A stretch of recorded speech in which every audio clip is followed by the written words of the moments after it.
When you say you stole the demonstration, do you mean that you literally just, like they had, like, a stage and you just walked up and said, like, "I would like to see the microphone, please," and then you just, like, let her rip?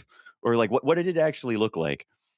Was even better because those demonstrations by those times, they were like the lefts want to like pose as revolutionary guys. So there was no stage. People just like, oh, we should meet in this square this day with no leadership. And why they didn't want to have proper leadership? They have leadership. They had leaders, everything. But they don't want to register for the police that they were organizing it because as they were like destroying stores, throwing rocks on banks and stuff, they don't want to like be prosecuted. So I went there and I did the only thing that they couldn't do. I went to the police, I gave my documents, said, look, I'm the leader of these demonstrations. The cops were like, what? I said, yeah, I'm the leader of demonstration. The cops, okay, so people start to see the talk stop the cops talking to me.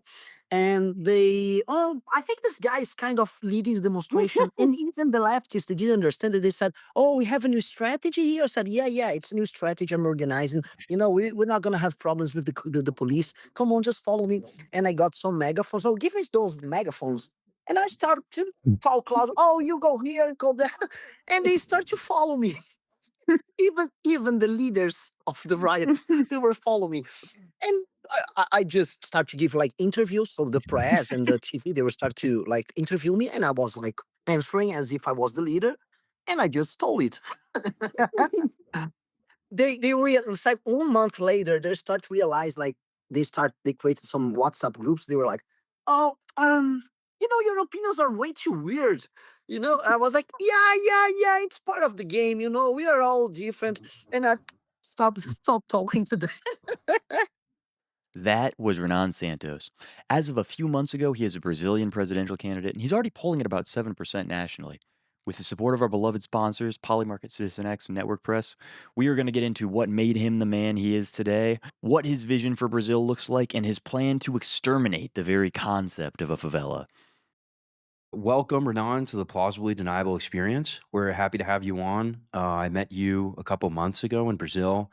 Very interesting times with a lot of internet celebrities having fun in São Paulo.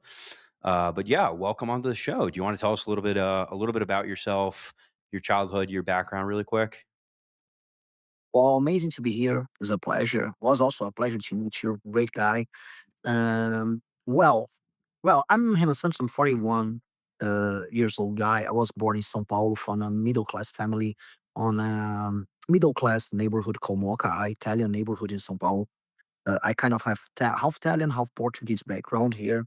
And as my family started to like earn more money, I moved to other places. I moved to the southern side of São Paulo. Studied on a German school, on high school was kind of funny. But I don't speak German well. I speak Swedish, but we can talk about it later. I speak a bit of Swedish actually. Oh. And then I entered the law school. I joined the most traditional law school in Brazil. It was there that I started making politics, and I discovered how to organize political groups. Had a lot of struggles against the left there, and I was able there to learn how to fight the left. I was always kind of right wing because of my dad. Dad used to be like a great conductor of like ideology for their kids. So it's good to have that. So my dad was very helpful. He was also the one who was talking about history to me, talk about great leaders from the past, great generals. He made me kind of based. So uh, on the university actually was when I discovered okay how to fight those guys, how to defeat the workers' party groups in my university. We had elections for the like students' council there, and I learned how to defeat them. I learned how to organize people. So I created my first political party technically in the university. Mm, Uh, I um, I lost the election there. I was 21 years old, and I lost the election for to be the president of my political group. So I was like I received an internal coup, even though the party won the elections. So I was betrayed. So it was you. I swear to myself, I will never be involved in So wait, politics who again. betrayed you? Explain this archetype because there's always a Oh, very clear archetype of the people who betray you. And once you learn what to look for, it's just incredibly clear that it's always the same exact The people, you know? same guy, yeah, it's the same guy doing it over and over for the rest of your Yeah. life. Yeah, yeah. Yeah, He's it repeating is, it itself is. through history. Yeah. Uh, well, it was a guy called Kyle. He was a friend of mine. We had a band together. It was fun. It was a boy band on university. I can explain later, okay? It was just fun, just for fun. But he was never like properly enthusiastic of like different ideas, but he was there for the game. He was saying he was my friend, and we were working together. And he organized the boys in the group against me. And he had a friend called Israel. His name was Israel, and the Israel had a girlfriend, and they made his girlfriend actually go and try to flirt on me just to say that I was like flirting with the girlfriend of a guy in the group. So I didn't understand what was happening, but they kind of split the group, and I lost the internal vote to be the candidate, like the primary, by 1 vote. So I was like, no. I was very young. I was younger than all of those guys. So for me, it was like a disaster. I felt really, really bad, really sad. The year after, I had my revenge. So I organized a candidate just to destroy them, and I left the law school. So I never finished my law school. My parents, they were very angry with me because, oh, you were in the best law school in Brazil. How come you didn't like accomplish this mission? I said, okay, I just wanted to work. So I started to work like recovering like companies going to bankruptcy. First with my dad, then I started by myself. So I moved to the north of Brazil, northeast. That's when I started to become like more like tough, because like work with this kind of business in a country like Brazil, like having to fight, like properly fight unions, like punch a union guy in the face, have death threats, be like have like hundreds of workers that sometimes like you need to save them, as you're saving companies from bankruptcy, they are angry with the company, so you have to talk to those guys. So it made me like involve as a man, technically. Yes, I became more mature in those times. And I learned by those times how to be tough against, for example, lawfare. Like, okay, if someone is suing you. Okay, I don't care if someone is suing you. I learned like it's just a sue, it's just a paper. You can lose sometimes, you can win sometimes. You know, No, You that's as gotta a actually put it you good. gotta That's a good life lesson. Yeah, of like how you interact when these things happen to you. Like the first time you get sued, the first time someone like claims some total bullshit against you, you know, the first time these things happen to you, it's like quite scary. And then yeah, you do realize that like a you lot develop of a legal playbook system also. Like, this well, is a lot of like, the legal systems also based on like I'm gonna make it really painful for you if you do this, more than like I'm actually gonna follow through with this all the way. And once you learn that, it becomes pretty different to interact there's with it. like Yeah, 2 for different, sure. there's 2 different tiers, I think, of, like, understanding the legal system, and the first is, like, somebody gets sued and they instantly just go like, "Oh god, like, I'm scared, I don't wanna have to deal with this." The second is, like, somebody sues somebody else, and then they realize that the person that they're attempting to sue has been sued so many times that they have, like, an ingrained, systemized response that they're in, and they're like they have a plan for what to do with this specific type of lawsuit, and that's the one where people are like, "I just maybe yeah, I quit, man. Like, I don't wanna be dealing with this guy." Yeah, Yeah. because you start to understand that actually even the legal process is just a game. Is a game. So it's a game, and you know how to act during the game, and you start like not to be afraid of it. So there's like proper violence, and there's like lawfare, and in the end, also there's like the third part of the game, which is made by like image game, like social media and stuff. So in the end, like they can destroy your image, they can destroy your assets, or can destroy your body, and you try to survive on these trees, like spheres of action. And after that, like I was working with this like companies. I started to grow. That wasn't when I started to travel around the world, start to make friends abroad and stuff. Then I came back to Brazil, and like Brazil started to face a crisis. The crisis created by the Lula's government, and Dilma's was Lula's successor, and started some riots in Brazil. Firstly by the left. The left started to organize some riots on the streets in 2013, and after those riots, I started to see some boys who were doing like politics on my university. They were like my opponents on university. They were leading some huge demonstrations in 2013. I was like, "Fuck, those guys are losers. How come they're leading so many people?" So I said, no, no, I will steal these demonstrations from those guys. So I went to one of those demonstrations, and actually, it's recorded. It's on TV. I have all the images. I went to a demonstration and I stole the demonstration. I just stole the leadership of the demonstration. And the leftists, they didn't understand what was happening because I always looked like I was kind of a lefty. I always had a messy hair, curly hair. So come on, this guy is one of us. But I stole demonstration, and after that, I organized one or two more demonstrations. It was a chaos in Brazil by those times, and I was like, "Come on, I need to do it on like properly organized way." So I left the kind of work I was having. By those times, I also had problems because in the city I was working, it's funny, other funny story. There was some cops that were putting cocaine in the companies of the businessmen and bribing them and like blackmailing them. And they did in my father's company, and they put my dad in jail. Hmm. It's funny for Lucas to hear that, like because like it's a very Latin American adventure. And they put my dad in jail, and they want 300,000 reais from the company to rebuild my dad. So I said, "Look, I don't have it. I only have like 3,000 reais." So I paid the bribe, but I made him register the crime, and they said, "Okay, you need to pay 3,000, no, 30,000 reais per month for us for the cops. So we would like leave you with no problems." But because of the demonstrations I made, I met many guys from the public autonomy department in Brazil, let's say, and they, "Oh, we'll help you." So I organize. They put like some hearing. I don't know the name of it. Like they made my phone like they They, like, could bugged your hear. phone? Yeah, they Yes, bugged your exactly. phone. Yeah, yeah. Yeah, they bugged my phone, and they start to hear the conversations with the cops. So I arrest all the cops. So after I arrest all the cops, and they were like told fuck all the cops in the areas my parents lived want to kill me. So I said, "Okay, if I don't go to the if I don't become like what I'm supposed to be, like I'm a political leader, I will just or be frustrated or get killed. So I would do it anyway."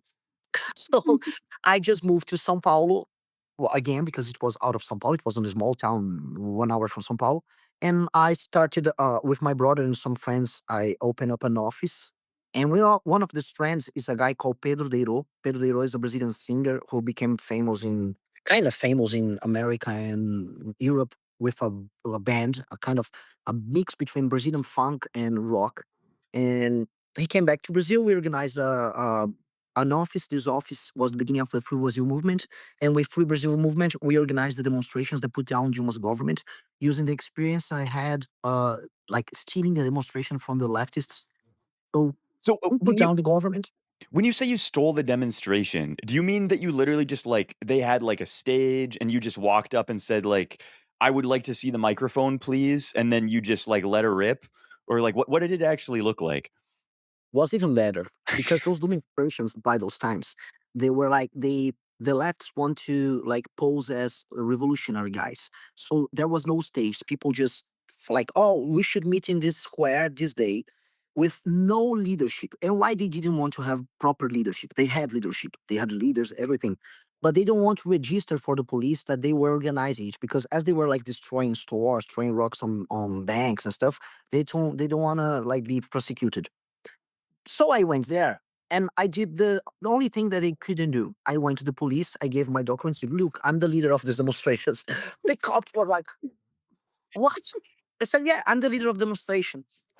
The cops, okay, so people start to see the talk stop the cops talking to me.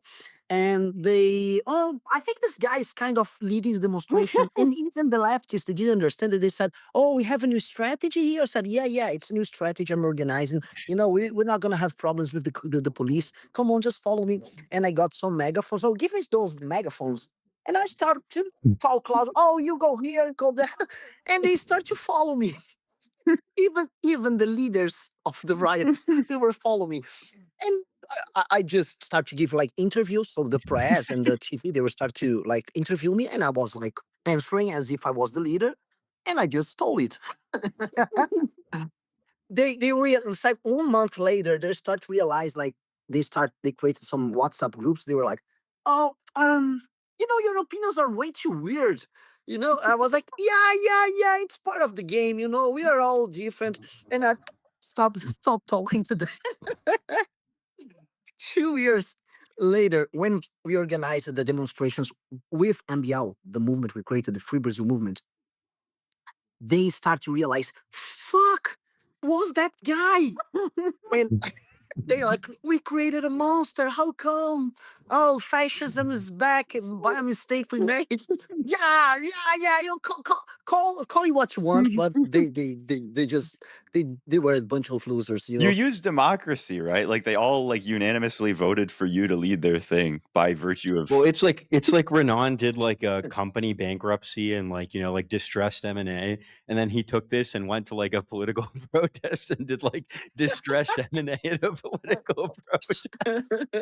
You know, I did a it's like, hostile acquisition, yeah, hostile kind of. I'm not so hostile takeover. I was like a yeah, it sleazy wasn't so takeover. hostile. It was more like one of those where like the lawyers find like some provision in the debt from like 1980s where like it lets you take over the company if like whatever happens. Well, but no, But there's yeah, always that's there's always a pretty way to do funny. this with, like, the left-wing protests, right? Because, like, the whole way that they have existed is by being, like, enough of a weird, like, decentralized cell-based thing that, like, you can never actually know, right? Like, you can't Yeah. actually go there and expect to be able to be like, "Who's in charge here? Like, show me your credentials." Like, it won't work. Yeah, and they were always talking about this. Like we are horizontal. We Yeah. are like there's no leadership. It's a people for the people. I said, oh, I'm the leader, and they're like, you can't change nature. There's always leadership. Even when you pretend there's no leadership. So, people That's are actually such a funny, hierarchical. like, refutation of their politics, like, writ large. The fact that you can come in and do that, like, it's actually debunking their entire theory. Yes, exactly. They Yeah. they they launched the virus that destroyed them by their whole bullshit like discourse like about like our horizontal and stuff. Reminder that if at any point Renan says something that makes you think, "Oh my god, this man is going to dominate that Brazilian election," or, "Oh my goodness, this man will never be elected in any country worldwide," you can always go to our sponsor's website, polymarket.com, and bet on that conviction to make money if you're right. So MBL, for context, is a political party in Brazil, correct? It's a political movement. Right now Political we have movement. mentioned the political party, um, because like it's very easy to start a political movement in Brazil, but a political party is very hard. It's a bureaucracy. I think it's one of the hardest countries in the world to start up a political party. But the movement was easy. So we started to organize demonstrations and we created the aesthetics of the Brazilian right in the last decade.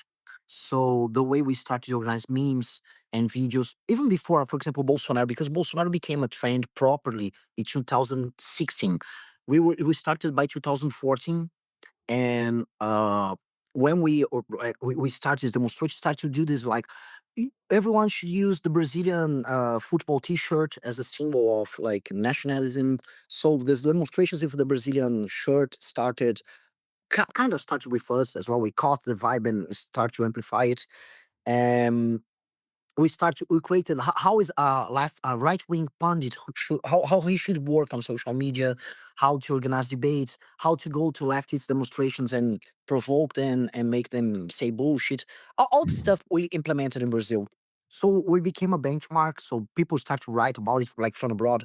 We were interviewed by international media, and they were always concerned about how we were destroying democracy and blah blah blah. We are fascists and blah blah blah blah blah. And but we were way too young. No one of us had age to run for president. I was the older. I was, I don't know, around 31, 32 years old, and you can only run for president by being 35. So Bolsonaro was a symbol that started to grow besides the movement. He, for example, never took part in the demonstrations. He was expelled from one of those demonstrations in 2015, but he started to grow as a symbol of it as like an outsider. So when he took part in the elections in 2018, all this movement, all this process in Brazilian society, when we discovered that half of Brazil is right wing somehow, it was all like directed to him, and he won the election. And but we start to have problems with him, and so that's what people always, especially people out of Brazil, they always question us: why you guys are not with Bolsonaro? Because when Bolsonaro reached power, he started to destroy this process, this revolution that we started. He started to make like agreements with the establishment, and he put down everything just to save his son Flavio, who was very corrupt. Flavio is just a corrupt guy. There's, for example, sometimes you see like, oh, there's a right wing based guy. He's also corrupt, but he's so based that we can ignore it. Like it's not the case of Flavio. He's just corrupt. There's no bright side, Yeah. and So that's there's no super funny basis. when you say like 50% of Brazil is right wing. I feel like this is a thing in a lot of places. You know, you see this in El Salvador, in Argentina, in the US, et cetera. I think there's just a lot of right wing people that just have their own life going on. Like they have things going for them. And so they don't care about politics.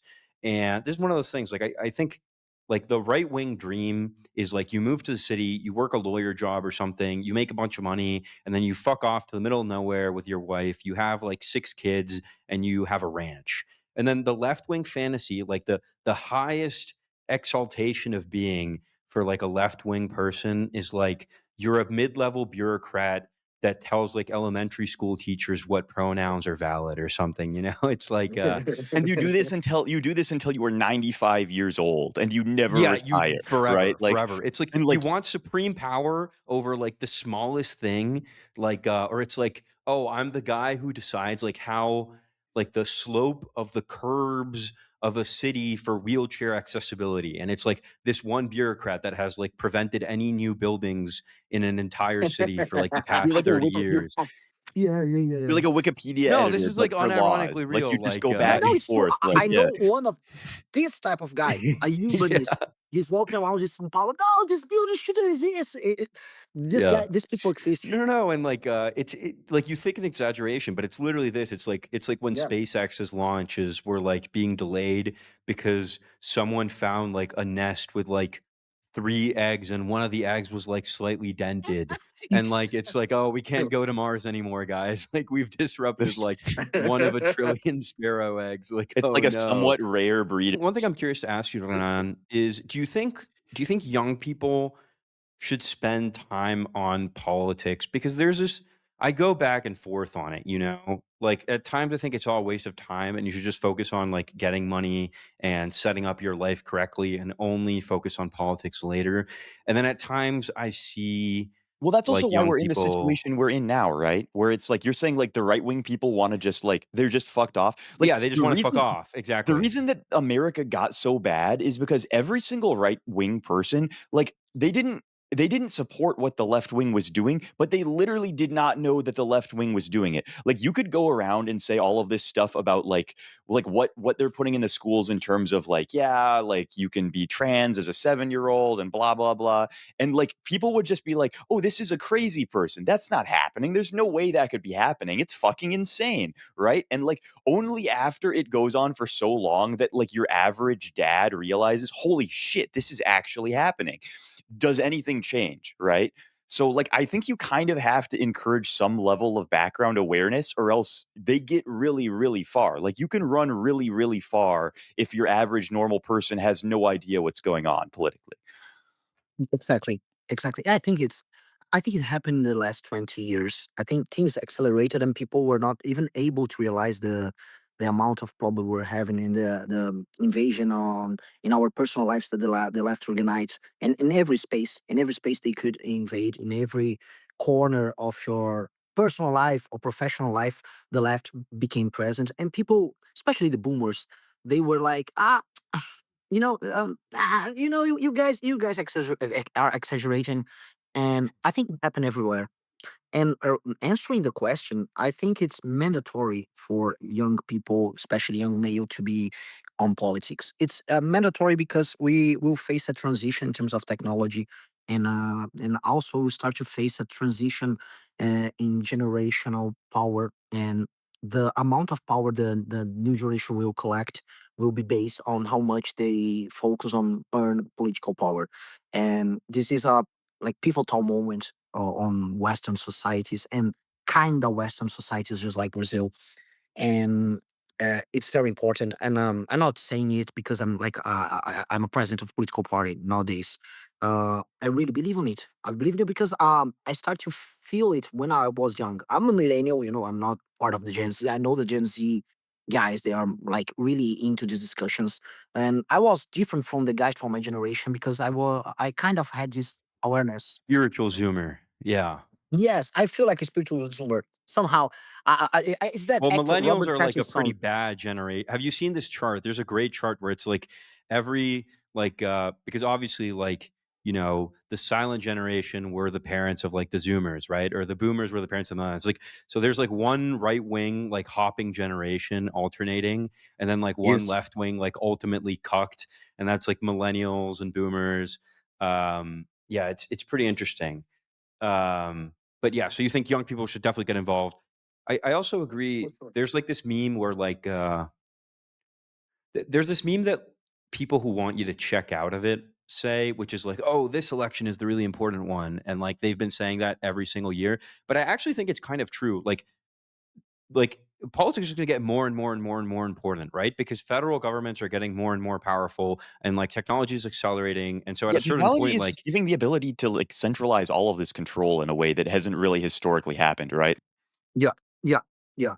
And I think like this centralization will make things advance like a lot in the next years, and we see lots of change, even for the third world countries. For example, for Brazil and like whole Latin America, uh, part of the gap of the like human capital gap that we have for the first world countries, it will like shorten because the technology will make us like be able, for example, using AI on social services, to like make this lack of human capital not that necessary. So it will be very good for third world countries. But anyway, like the surveillance, the way that the state will kind of look for distant think listen distant thoughts and go after different thinkers and people that are kind of rebels in these structures, this will be very dangerous. So we'll face it, and we must seize control of the state because someone will do it. Especially in like in this moment, I really think that this competition against China will make the Western democracies try to emulate part of the Chinese. I can't say virtues, but they're like the internal system, so they'll be more competitive against the Chinese model. I think it will happen also in America, and it will also happen in Latin America. So we must like we must know what's the share we youngsters have in this power structure. when Do you when you say the Chinese model, what do you mean by I mean, I have my own conception of what that is, but I'm curious what you mean by that. like they are like a non-democratic model. They have some sort of um meritocracy system, meritocratic system internally, and as they are centralized, even though there's different like strings of thought among the Communist Party, they are faster on taking decisions, and they know in advance the decisions they will make at least for 5 or 10 years. It gives them some advantages, and also the bureaucracy somehow, as far as I know, the bureaucracy works towards the direction that the top wants, the top like the top leaders wants, and that's something that we don't see normally in the democracy, in the Western democracies. We have these internal problems with bureaucracy that they don't have, and it gives them some advantages. I was gonna say, like, hmm, do you think that America would be better served doing some of what China has been doing in terms of just, like, protecting its citizens from, like corporations nationally that appear to not be super great, right? Like China says, okay, like we don't really want to have all of our young people scrolling TikTok for like 14 hours a day. Like we're just hard limiting, like hard limit on the app. Like you get like 40 minutes of your dick around time on TikTok and then like fucking back to work, guys. Or they like, what was it?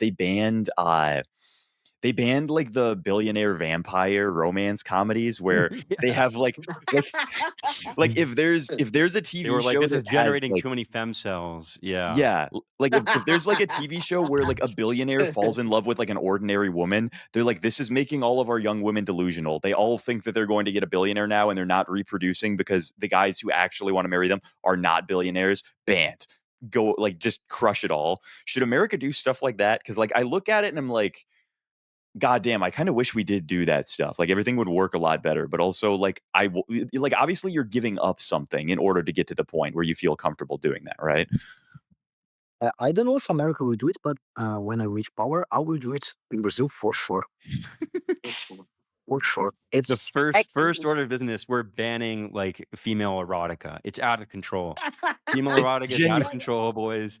Shut it down. We can't do this anymore. Yeah. I used to give Ayn Rand a lot of shit because I was like, she would write these books that have, like, it just flip flops back and forth from like self insert erotica to like a political treatise. And I was like, she should just write a political treatise and then write erotica separately. But I've actually realized like this is a great way. Like women need both of them together. Like it has to go hand in hand.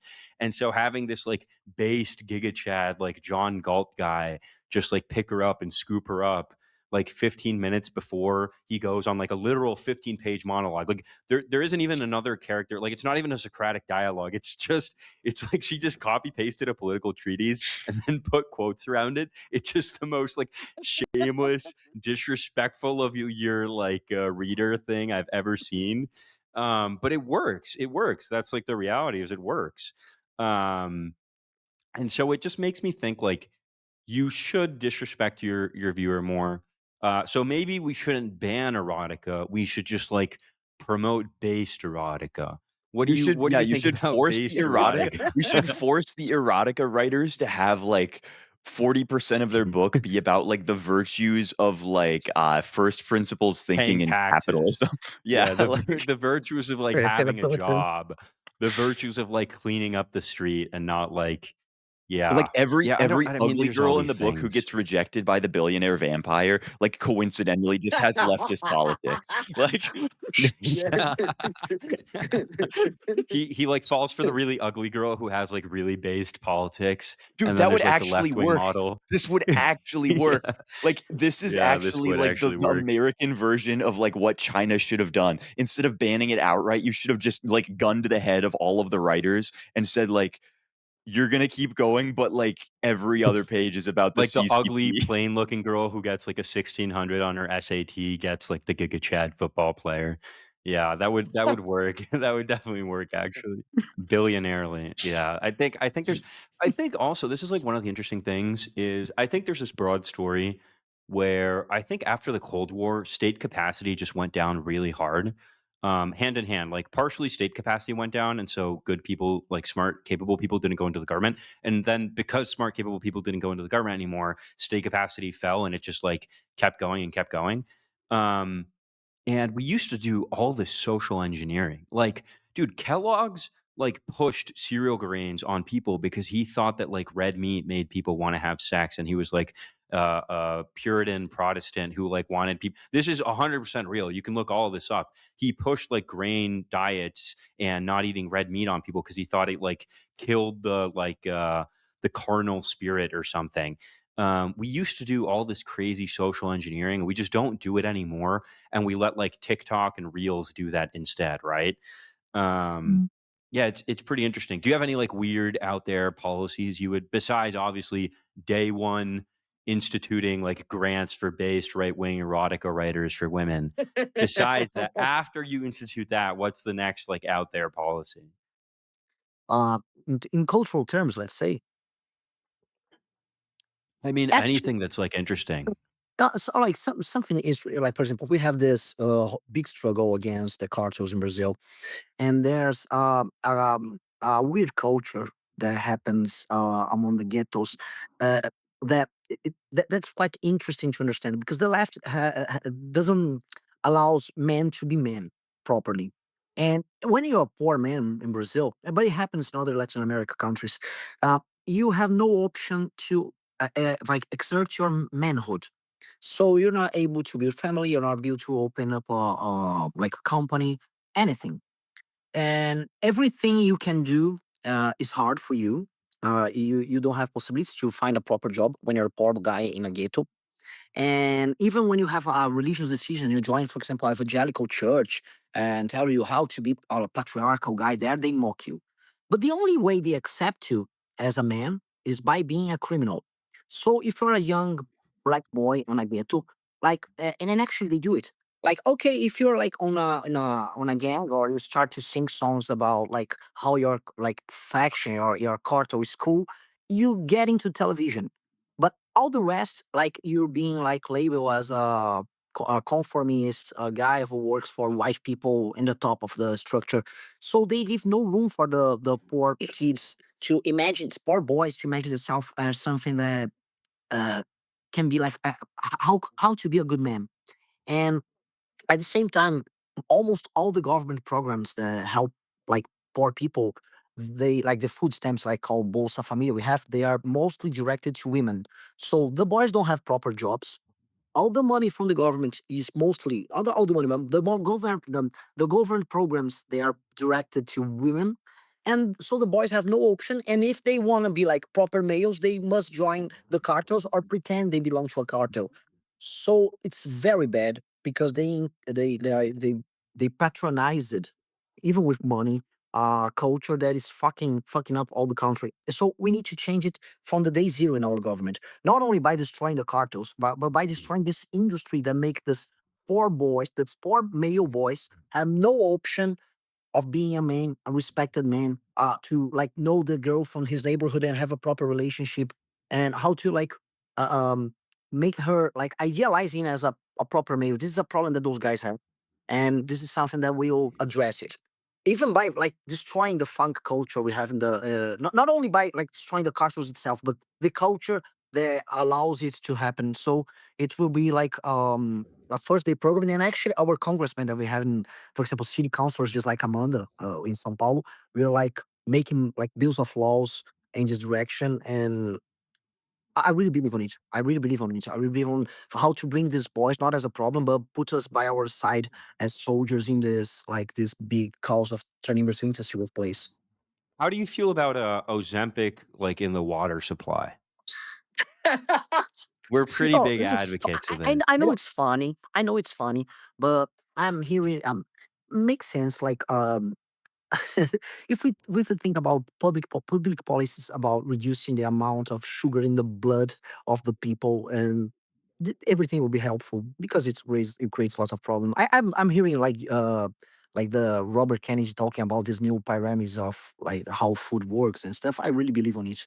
And Ozempic, maybe if time passes, maybe people will not understand what we're talking about here in Brazil. People will be a bit shocked, but actually people would support a lot if I say it as a proper program, because people are craving Yeah. for it. Even like kind of drug dealers selling Monjaro and Ozempic for people. Yeah, well, it's yeah. it's They make the not that streets. expensive actually, and Yeah, most of the illegal stuff is pretty bad because you don't know what it has. Like, the best peptide providers or whatever, they'll check maybe 1 in every 100 vials.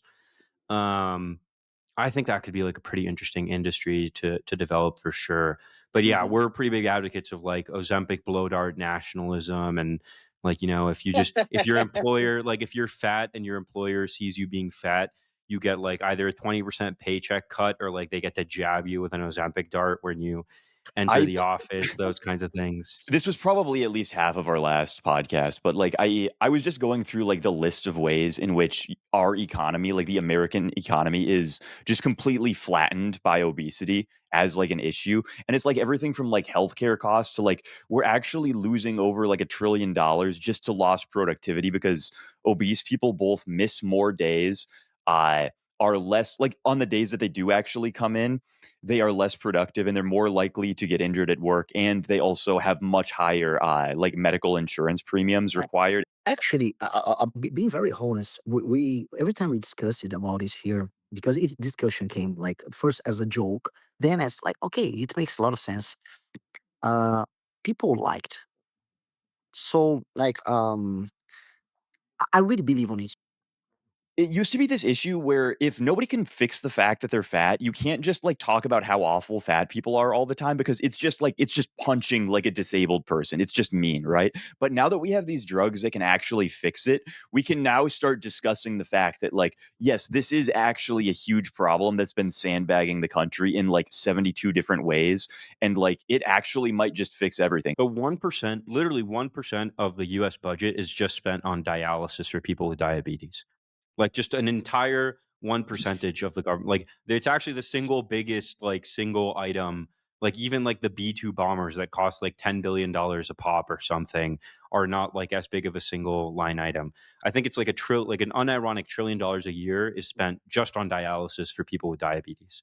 Um, yeah, it's pretty ridiculous. But yeah, I think there's some pretty out there policies that are interesting. And like coming back to the China thing, I think one of the things that China this is like one of the things that the pro China people say a lot. Not necessarily very pro China, but I do think there's some things to learn. As they say, like, in America, you can change the party, but you can't change the policies. In China, you can't change the party, but you can change the policies, right? Which is, in a way, you have to hand it to them. That's pretty true, right? I mean, they went from full blown like killing trillions of sparrows and causing like death and disaster to they're arguably more capitalist than the United States right now, right? With like the one difference that then like profits don't become redistributed into the stock market, right? Like if you're a company and you make too much money, Xi Jinping basically comes to you and he's like, "Hey, you're making too much money. Like lower your margins right now, man." But besides that, they're like 100% more capitalist in like a million ways, right? Like you're allowed to fire people. You can't really fire people in the US. You're allowed to discriminate between smart and dumb people in China when you're hiring them. You can't really do that in the US. There's just all these things that are pretty different. Shifting a little from the China stuff. So obviously, I wanted to ask you about the Venezuela thing.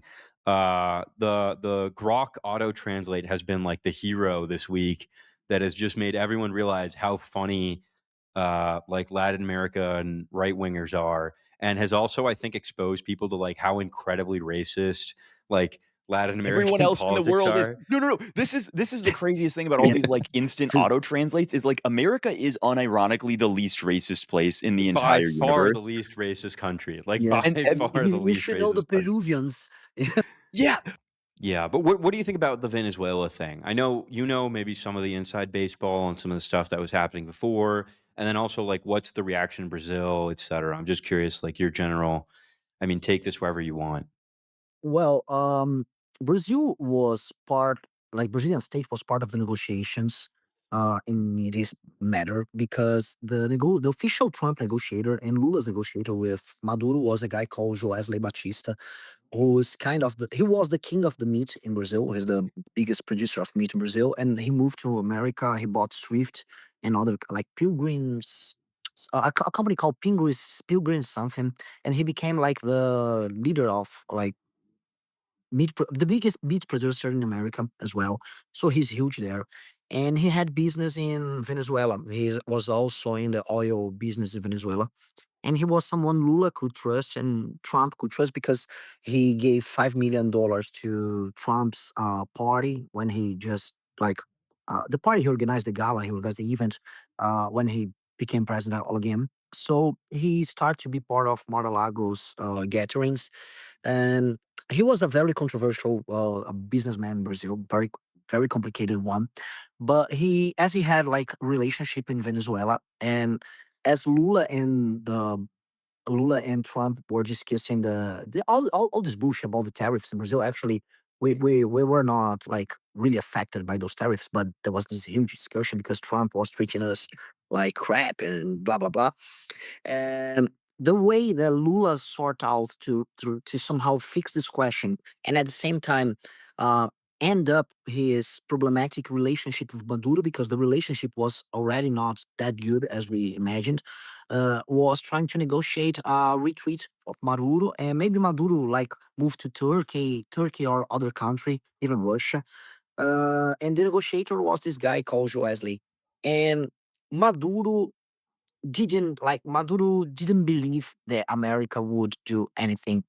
So what we know from other like businessmen in Brazil that are in touch with this Joesley, this meat guy, is that like Maduro was like, "Ah, okay, Trump is just bluffing. It's just bullshit." But Lula made it clear, like, look, I'm trying to help you, but the guys are going to act, and I will not be helpful as you imagine. And in the end, this agreement that they were making didn't happen, but it had lots of consequences in Brazil because the way Trump approached Lula um kind of solved the relationship between Trump and Lula, which is weird, at least for a while. Well, Trump is interested in these rare earths that we have here. that will be very important in the future for America.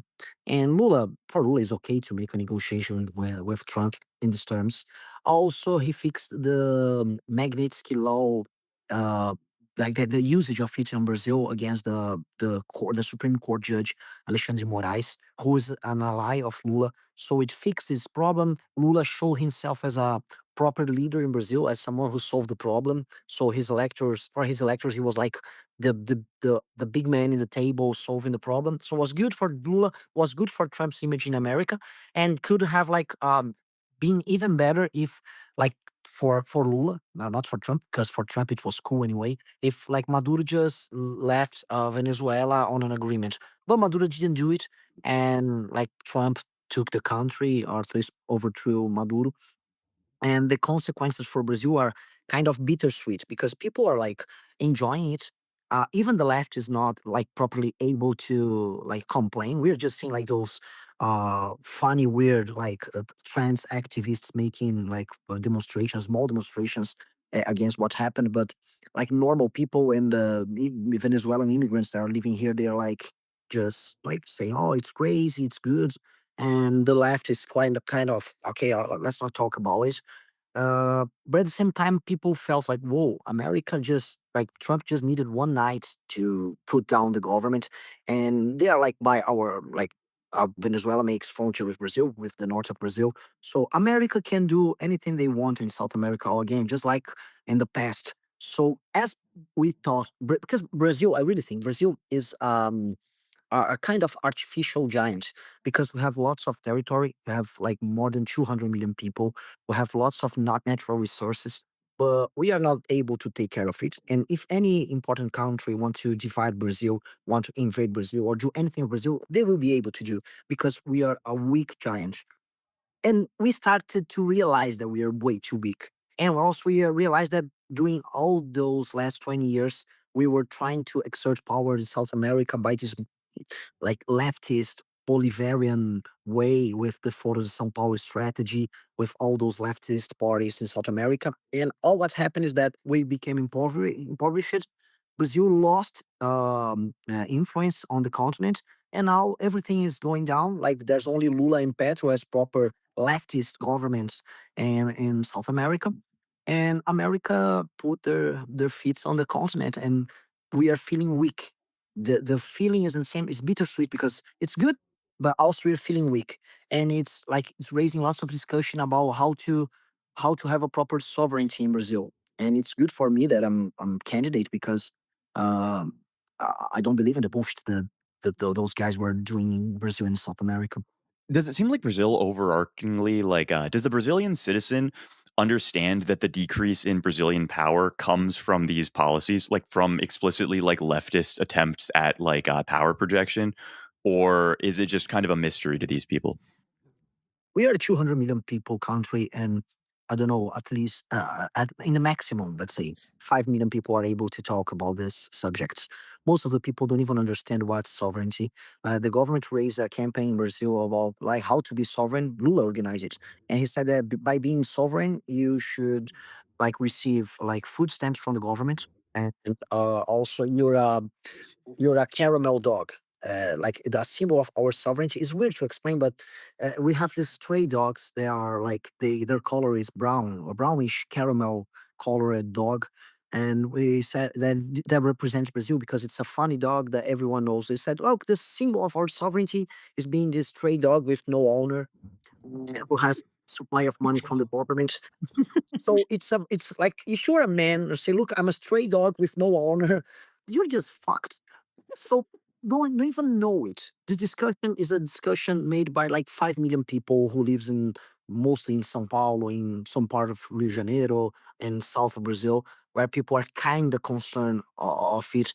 Um, People are not even able to realize that we lost influence in the continent.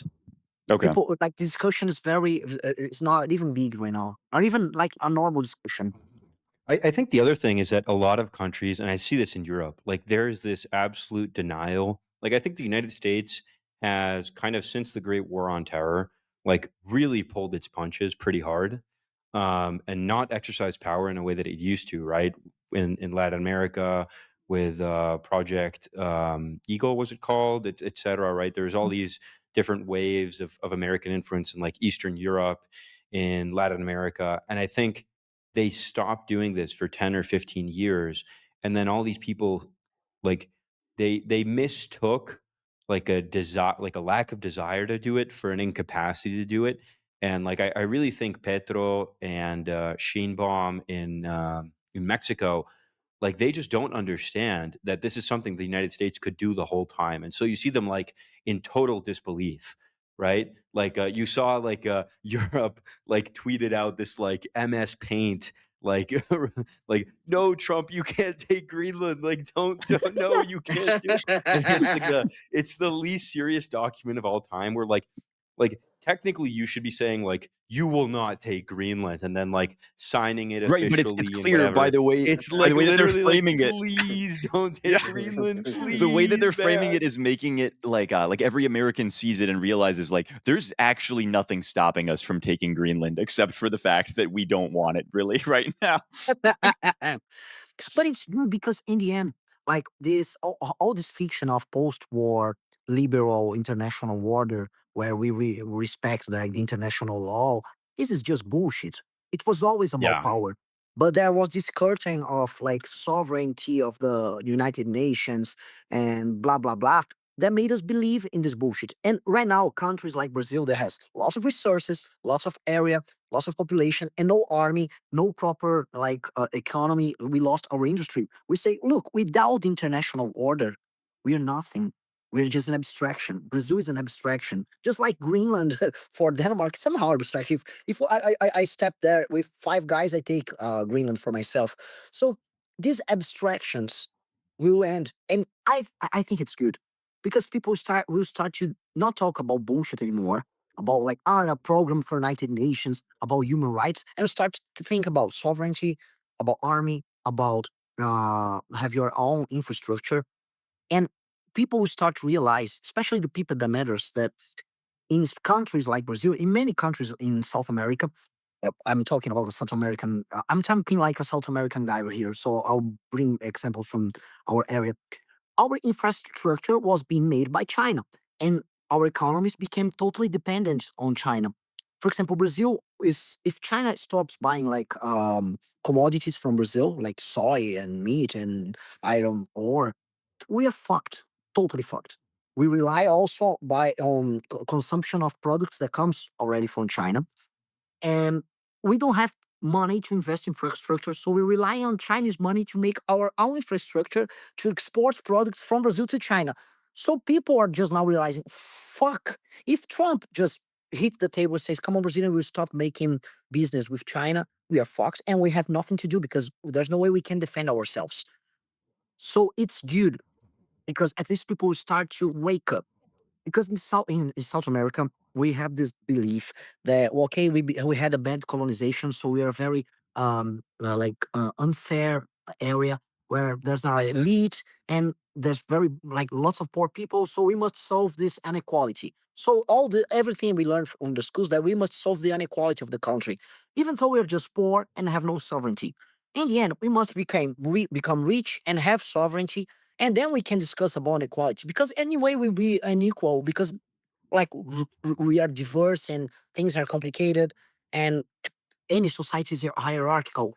So this bullshit will end because like now we have Trump, now I have America like smelling our resources here and being as that big dog looking for like advantage for him, like, as things are I think without this it's a culture return of to bullshit. Realpolitik, right? It's a return to, like, how Yes, things actually are. yes. I think it's like leftists have this view of the world where it's like how things should be, and they really believe it so hard that they want it to be true, and they think like this that you were saying, like, "Oh, colonization was unfair for Latin America," and so they go like, "Oh, we should be more powerful, therefore we are more powerful." Like, it's a total renunciation of, like, the of where actual reality is. The US just took over Venezuela in 7 minutes to confiscate trillions of dollars of oil.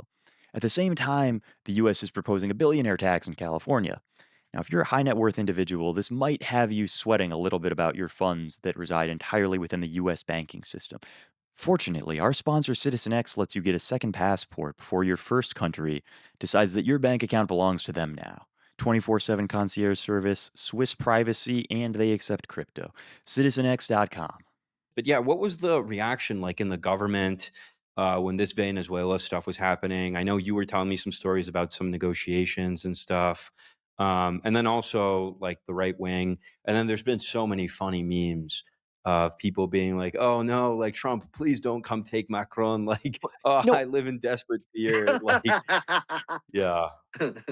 I had a conversation last night with someone who was basically saying, like, well, like, if Trump did this, like, who is to say that China isn't just going to take Taiwan now? Like, if that's fair, if it's fair for us to just take countries, then why can't China just take and it's like, dude, that doesn't matter. Like, this isn't like a Reddit Well, it's argument like, what do thread you where think it's like, China's been doing? Like in Africa, in like the Southeast Asia, Yes. like Yes. China's literally like creating islands and like saying like, "Oh, this is like Chinese territory now and it always has been Chinese territory." Like, what do you mean this isn't like Chinese?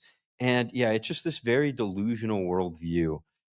These people have like these very, very, very insane worldviews. well, but they also if Um, you passive aggressively take territory or you passive aggressively enact any law, they like don't notice or they pretend not to notice, right? Like if China like scope creeps its boundaries and its like borders and just like starts expanding to like Africa, if it happens slowly enough or it happens in like a feminine enough media voicing, they're just like, yeah, I think it was always China. Like I think Africa was always China, right? But if you ever so say like yeah, I'm going to bomb this country and take the oil now. You're like, whoa, like, dude, that was too fast. You need to do it slower so that I don't have this I reaction, mean, the please. other thing is, like, China's just doing a way more efficient, colonization, where, like, Western colonization used to be like, okay, you come, you install a government, you, like yeah, you, like, take some of their resources, but you pay them for them, you create jobs, you know, like, you create institutions, like, you know, like, half of their constitutions are, like, borrowed from colonial times,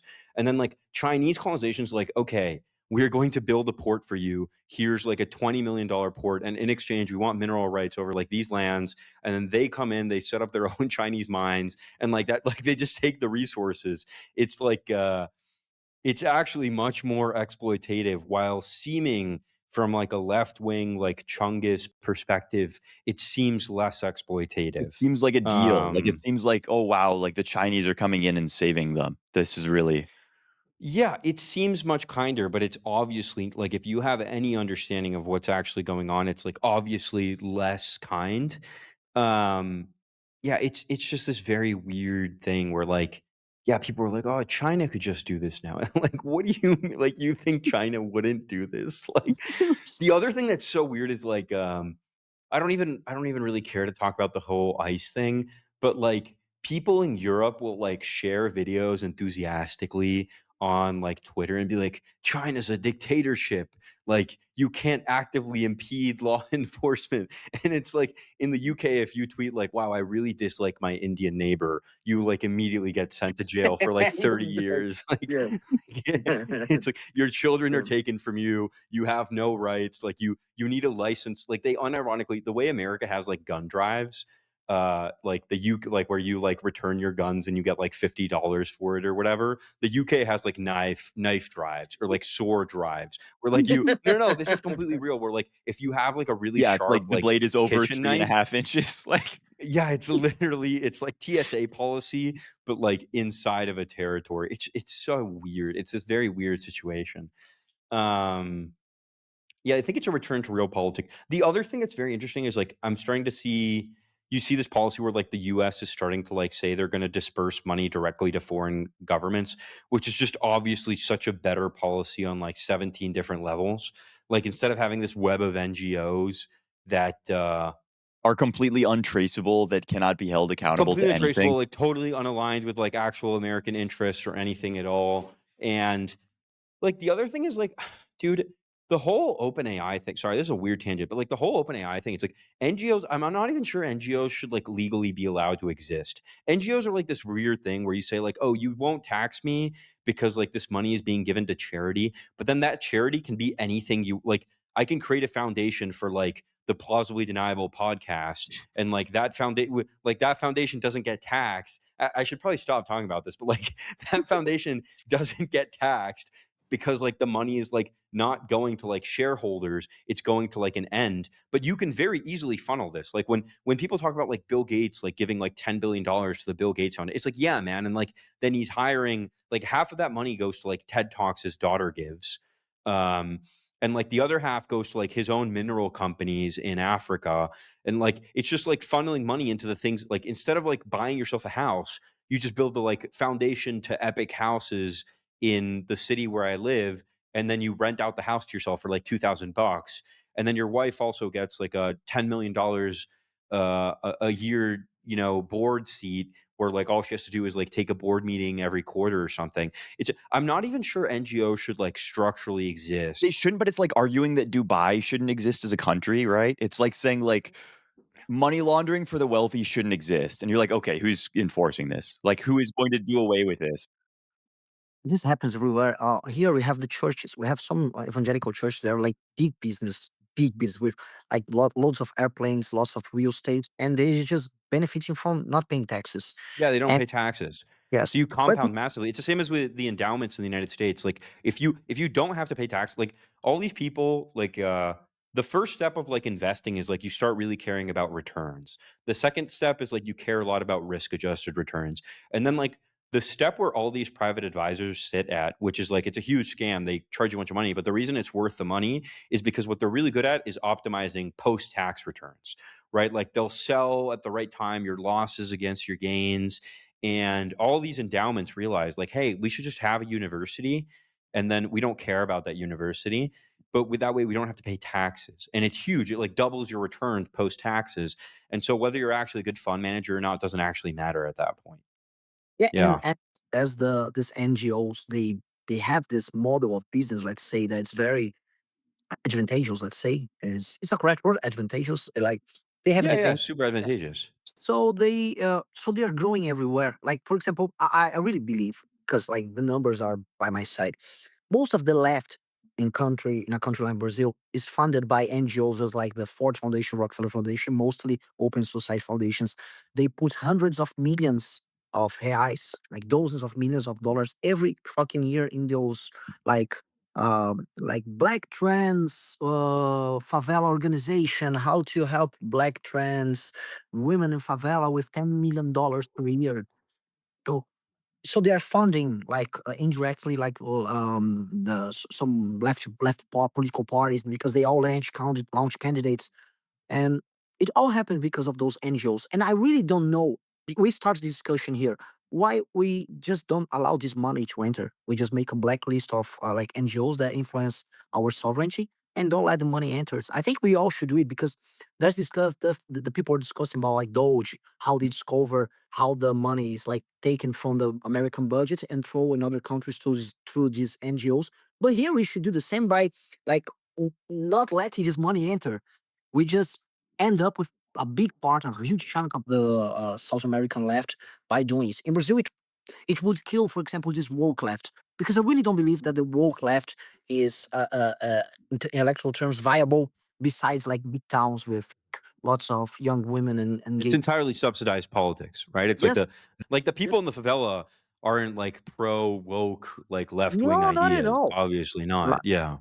the It's this voter, very tenuous political alliance between like rich, like left wing people and then exactly, like poor patronage networks. And it's actually a very, very tenuous, like very fragile exactly. alliance, actually.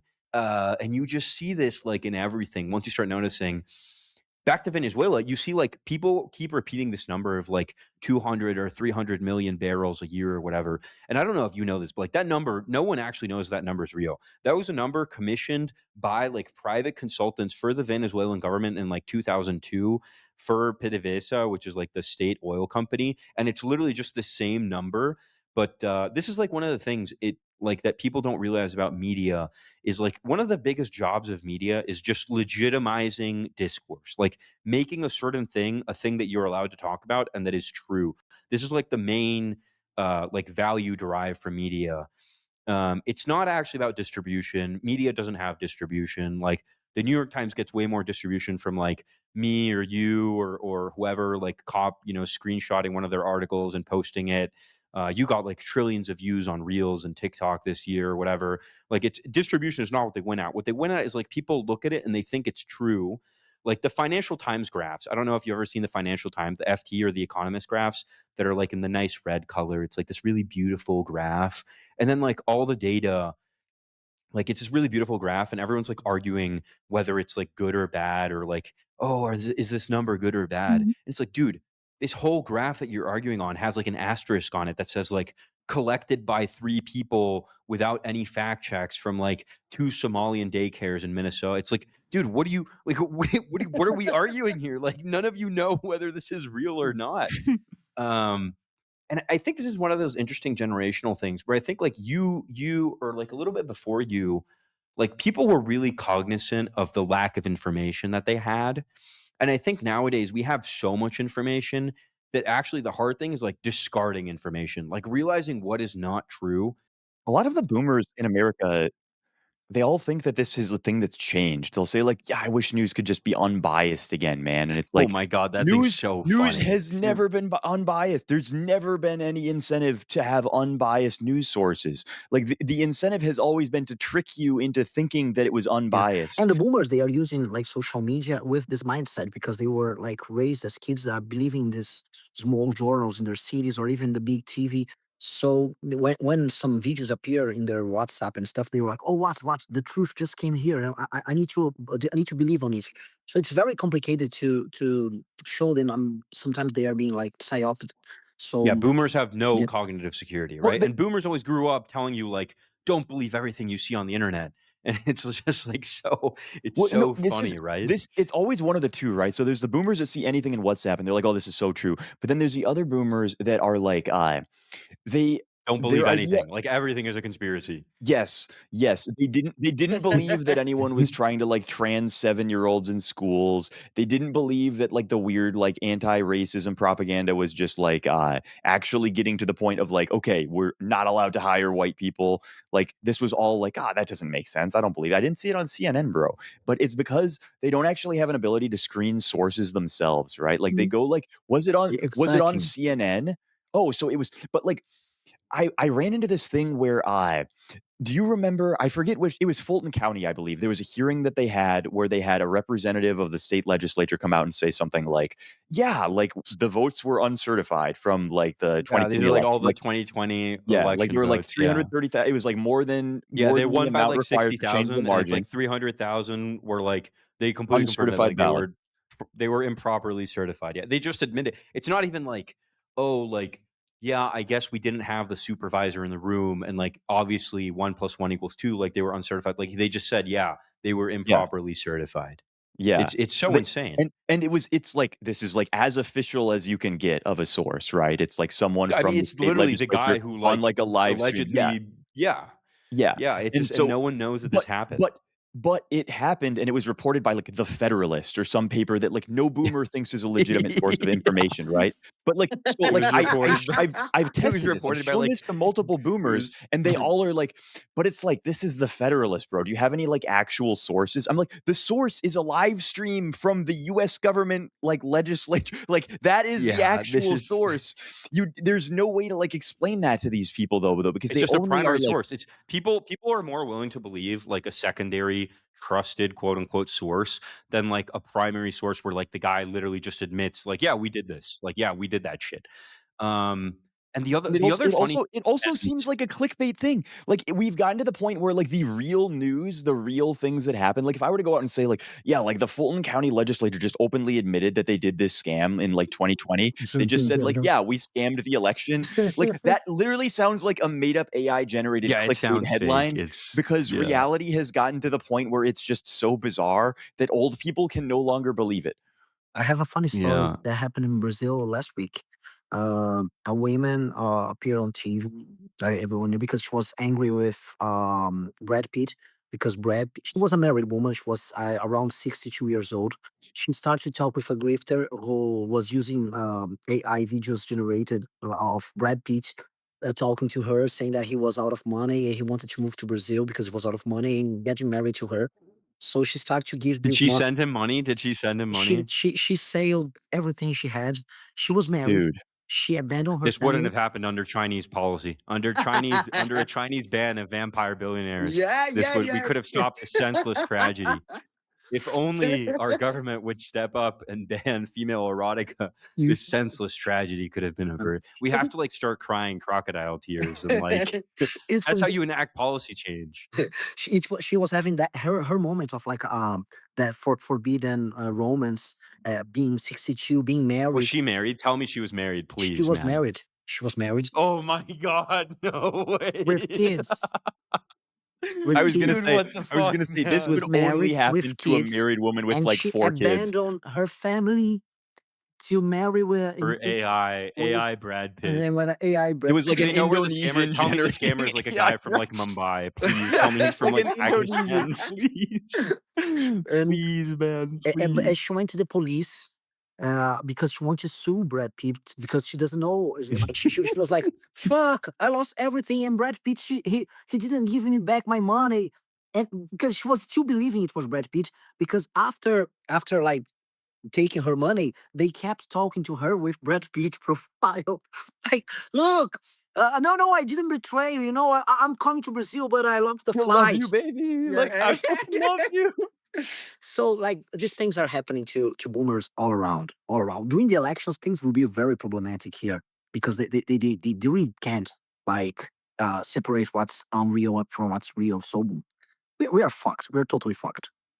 So this is the reason I presume that you don't like using AI clips for your videos is that, like, if you ever start doing it, then people are like, everything this person says is fake AI generated, like, you just Yeah. can't and so, like, the entire demographic of people over the age of 35 just, like, never watch a video with your Yeah, face in it if you yeah, ever once have AI. yeah, yeah, yeah, yeah. Actually, because for example, here, there's no more writing happening in politics and social media in Brazil. People are just using ChatGPT to make those bizarre articles like that have these small phrases with like, this is not some, this is not A, this is B. Yeah, it's So not something M yeah, dash, it's now B, yeah. yes, and it's full of it. All the politicians from left to the right they're using, and so everything became totally unauthentic because it's fast and the voter cannot recognize it's fake.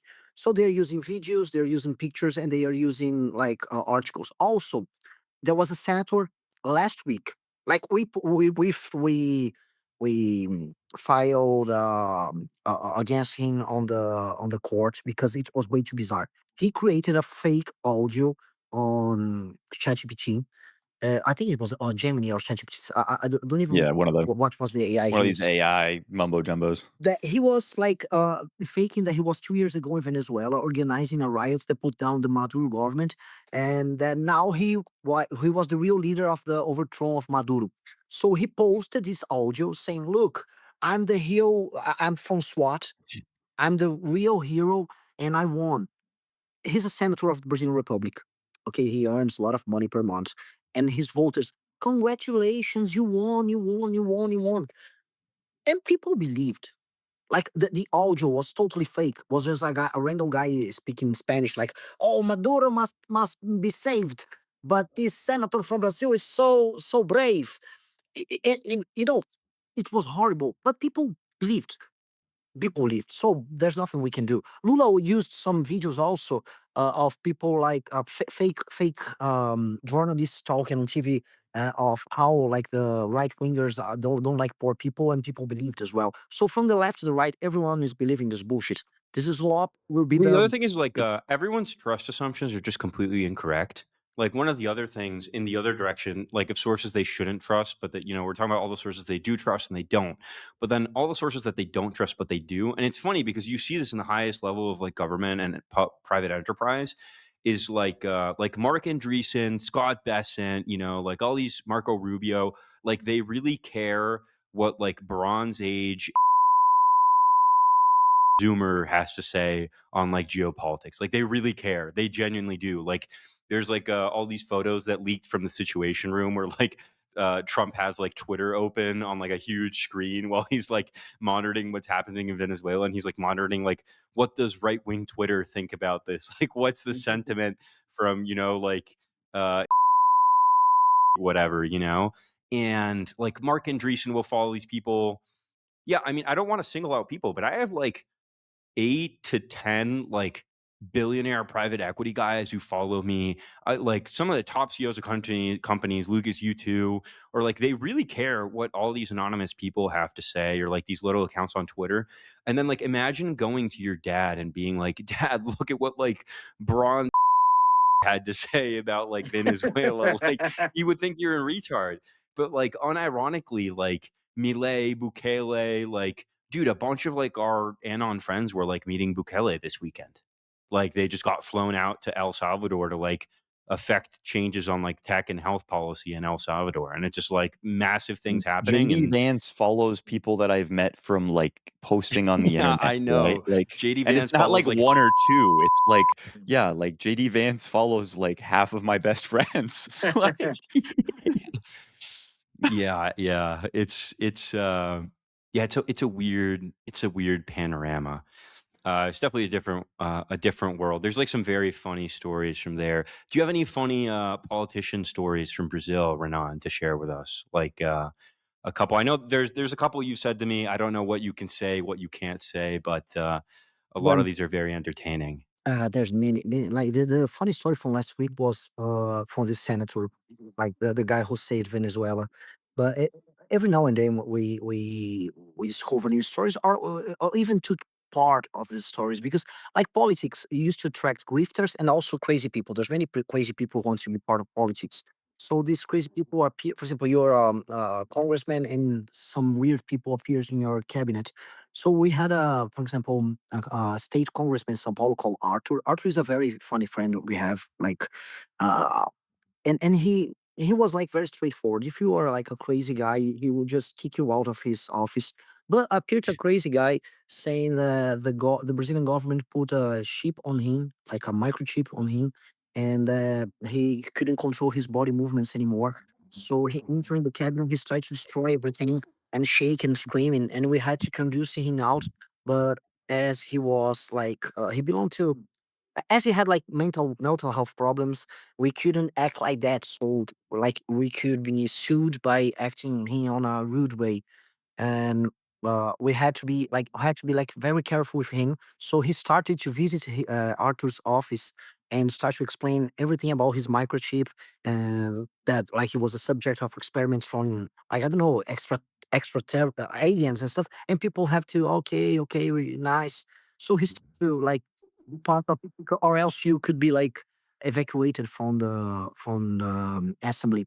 Also, last week we discovered a prostitute who declares herself as a prostitute became the secretary on Lula's government, and she is a trans prostitute on her Instagram. She said, "No, I work as a prostitute and am also the secretary of like human rights in the government." So it's happening right now. So we're discussing if we cannot have like proper prostitutes on the government on the cabinet. There's many sex scandals that are happening in Brazil as well. For example, there's this guy owner of a bank in Brazil called Daniel Furcado, who bought all the Republic. He bought everyone. Like sometimes I really try to look like in my wallet to check if he bought me as well, because he bought everyone. He bought everyone.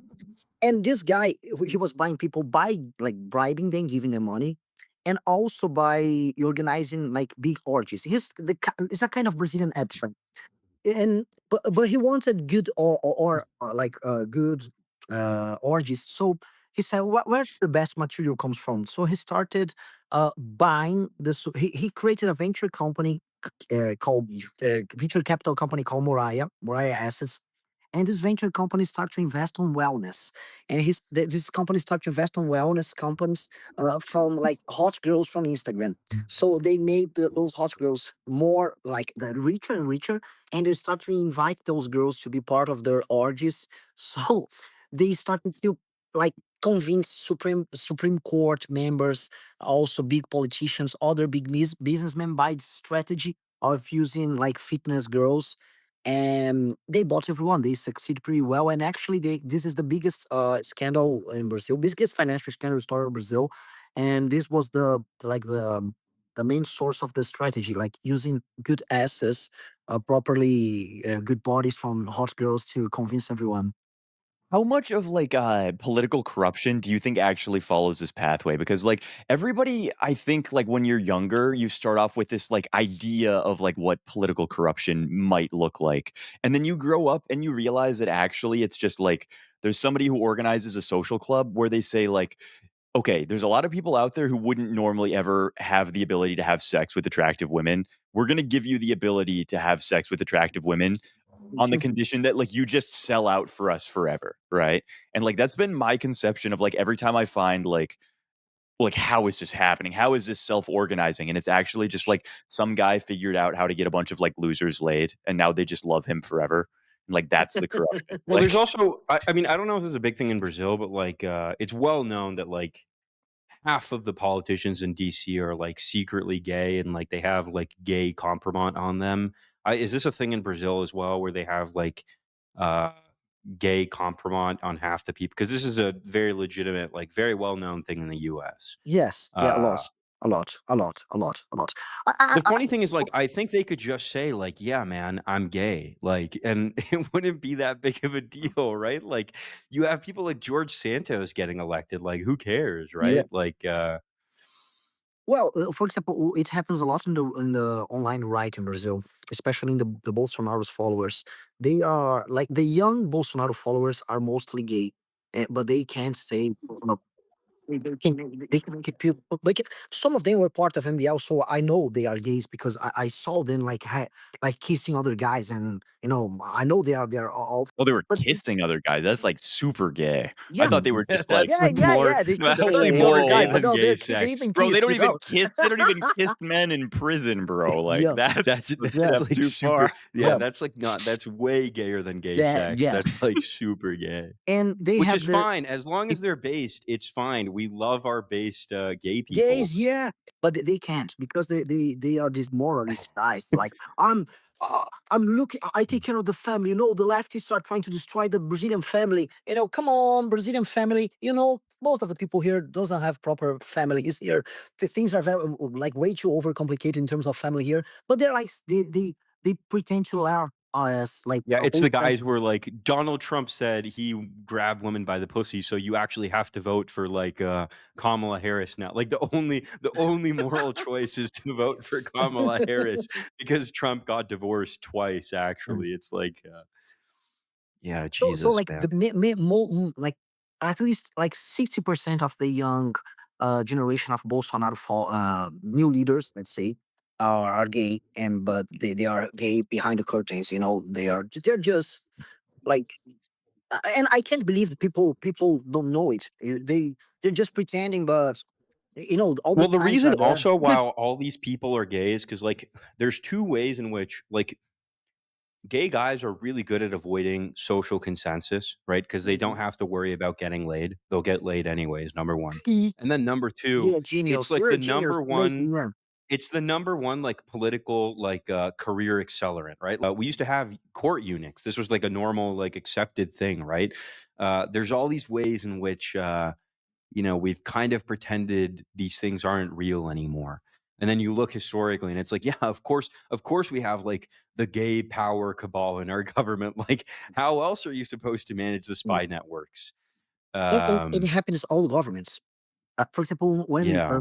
when Dilma Rousseff was overthrown, and it started like a tampon government from Michel Temer. He was just a Lebanese guy being the president of Brazil, and okay, which was just a normal government, but they had like a group of gay guys were properly administrating the government, and they were like all around. Some that were like okay, they are okay. I'm gay. I'm gay. Some others they were married men, but they had a secret alliance between them to help themselves with the projects and protecting themselves all around.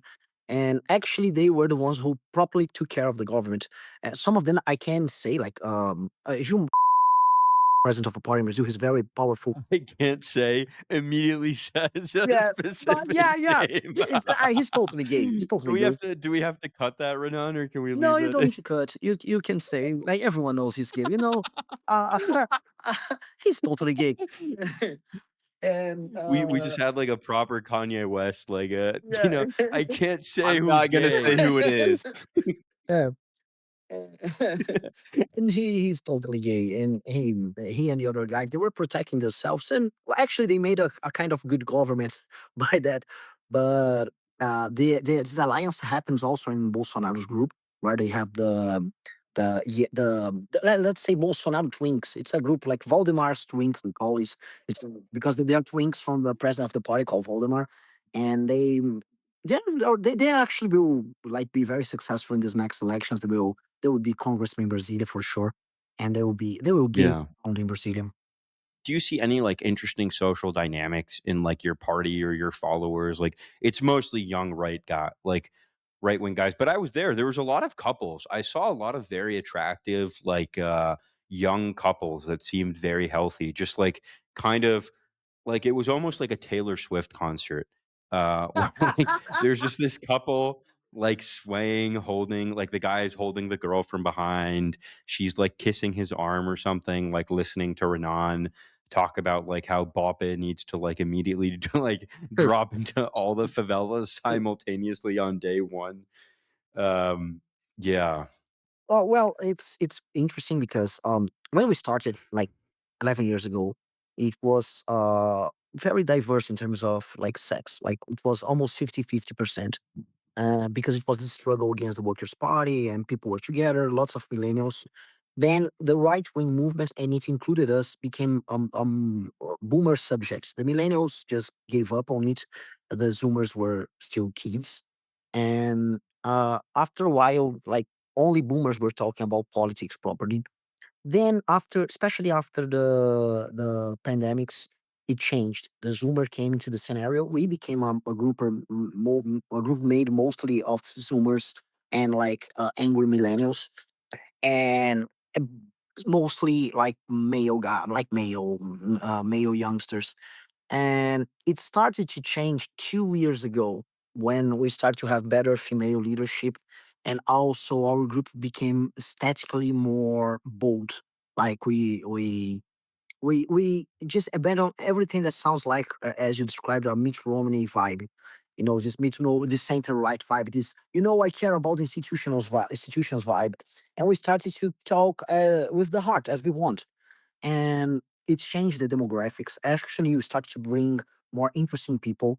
Uh, cool gays start to appear. More women in general start to appear.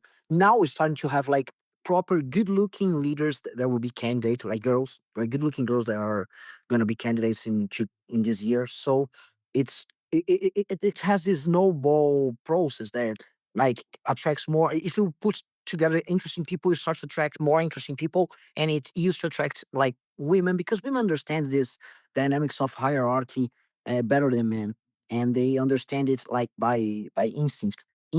So Women we're are so much more vicious than men. but Just so much more vicious. Yeah. yeah, they understand it like, and a big advantage they have.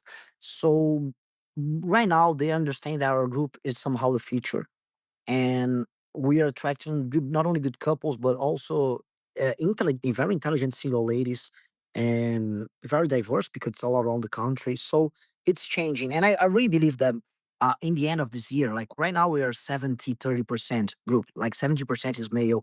By the end of the year, I think it will be more like even. For example, just as a matter of curiosity, the Bolsonaro's group, the followers and the supporters are mostly females, but old married women, let's say. And meanwhile, the single youngsters, they are mostly leftists. So I think we are in the middle of the process, and it's very complicated to create this like this fast influxes of women in the movement and in the party as well. But as it's happening, it will attract more and more. So I'm pretty confident. How do you maintain like this is something I wondered about a lot with American politics is you say, okay, like our demographics are aging out. We are not as popular with young people. How do people choose whether to prioritize their existing base of old people or go for the young people or Like, how do you actually do this transition? Because it's not as simple as just like running the numbers game when you actually have like political incumbents running the party who do genuinely believe things, and you can't just like have them pivot all of their beliefs to appeal to a new group of people that believes different things, like on a just like on a whim, right? Wow, this is a very important question because that's all I worked in the last 7 years. Um, Somehow, like when we started, like the Brazilian right properly started in 2014 when we started and some other leadership started, and Bolsonaro grew as well. And we brought a very interesting statics for the movement, a very cool one. And Bolsonaro, as it was a boomer coded movement, first they started with youngsters that used our statics, but after a while, the boomers start to impose not only their point of view, but also their sensibility. And their sensibility was all based on very ugly images made on like paintbrush, weirdly made memes, very like patriotic bullshit full of yellow and green. And these aesthetics of the ugly that boomers likes because they use on Facebook and in weird social media became the standard.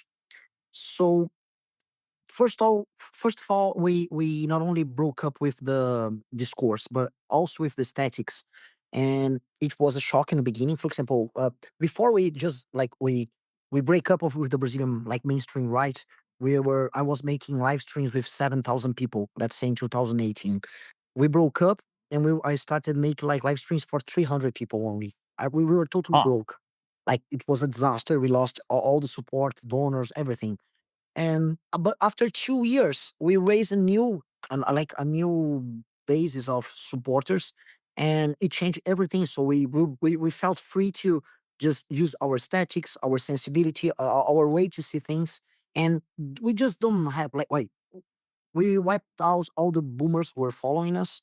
So we created like a new movement. So we have like as a group, we have two moments. Like when the first moment, somehow we we have a dialogue with boomer followers, even though we would never accept their statics. And after that, we start to reject and mock their way of doing things. And it was good. It was good because we created our own source of things. Right now, for example, I make live streams on YouTube from 8,000 to 15,000 people live every day. So I'm starting to like this way of doing things. This language started to become like a like very effective. You know what like the demographics look like now in terms of like does YouTube show you analytics on like the age of the people who are viewing you maybe 2 years ago versus now? Yeah, I can find it and bring it for you because it's very I assume they're younger, right? Like, I was just wondering if you've looked at, like, yeah. how it's Yeah, it's younger, but right now we're starting to have like older people because we're starting to become mainstream as a movement, and also as a political party. So like people like the young boys are bringing their parents to watch us. So it's changing slowly and slowly. But in Brazil, there's a interesting thing that the Zoomers are very right wing, but the millennials also are because of the Workers' Oh, Party. It's a very Brazilian thing. So the Gen X and the Boomers are very left wing, but the millennials and the Zoomers are right wing. So we are already invading the millennials. Like I think we'll do very well on millennials in the next elections, and we are like destroying on the Zoomers. I as a candidate, I have like among Zoomers, male Zoomers, I have like more than 30% of support for the election in the polls, and oh, wow. it's growing. And look, I just launched myself as a candidate in end of November, so it's very It's like 4 months into the campaigning process, and you got yes, 30% of the male Zoomers. yeah. Thank So you're, like, pretty much the officially, Zoomer male endorsed. How many other candidates are there actually? Lula is in front of me in this polls, like just because like people know his name. Mm, But he has no. Yeah, your name recognition to voter intention ratios are, like, pretty I've seen him, and it's, like, the most insane. It's, like, 15% of people recognize his name, and then, like, 10% of people are voting for him. So it's, like, literally, like, 60% of the people that, like, recognize very you high are voting for conversion you. rates. Yes, the Yeah, it's conversion rate incredibly is high conversion rate. bizarre. Yeah. Meanwhile, the others, for example, there's Flávio Bolsonaro, the son of Bolsonaro. Oh, okay, if Paul appears the surname Bolsonaro, people say, I know him, it's a Bolsonaro guy.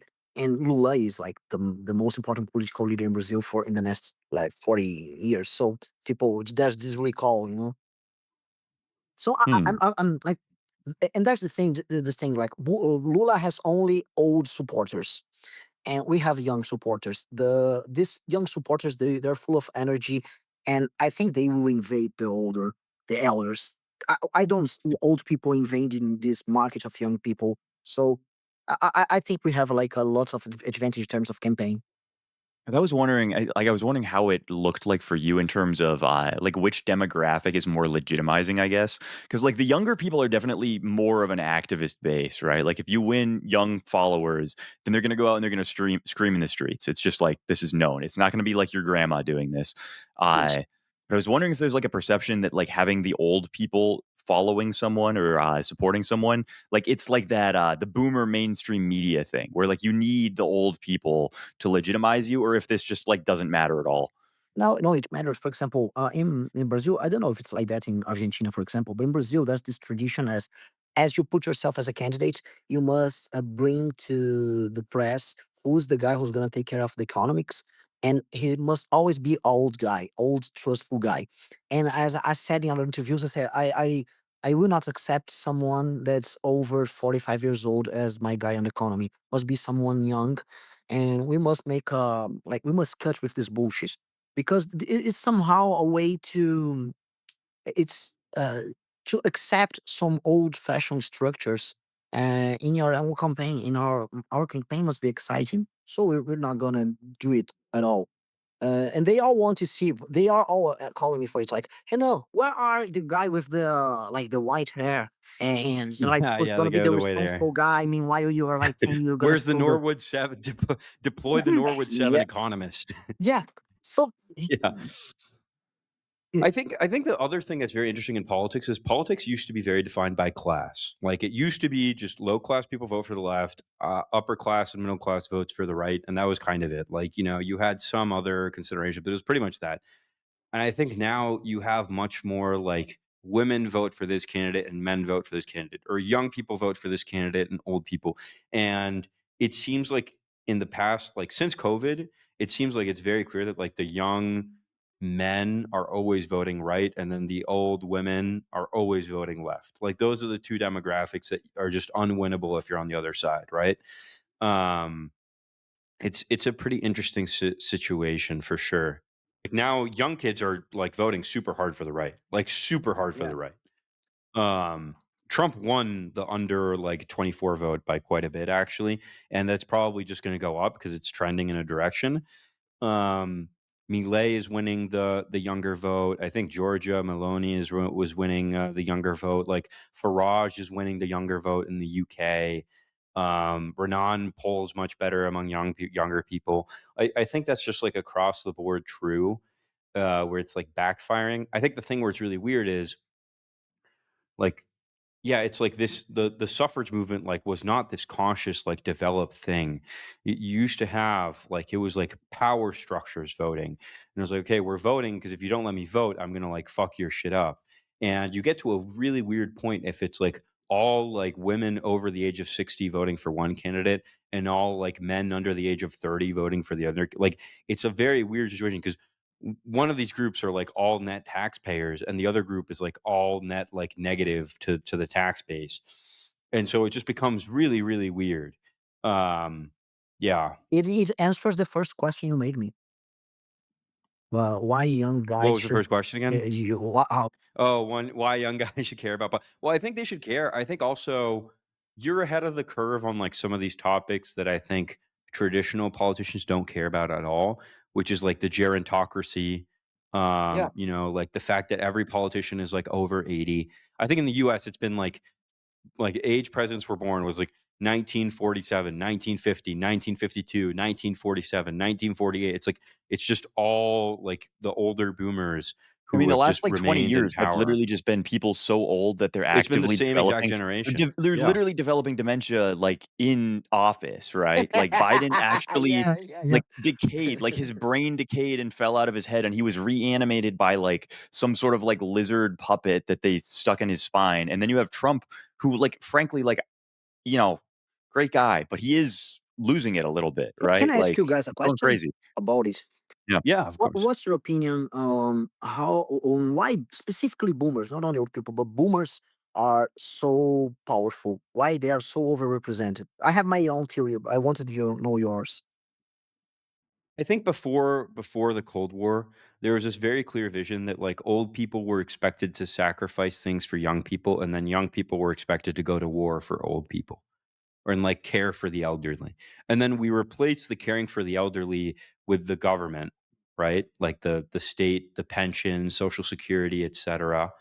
Um, and then I think at the same time, a lot of technological change happened that really displaced generations that were older than boomers. Like the boomers know how to use Microsoft Word, they know how to use Excel, etc.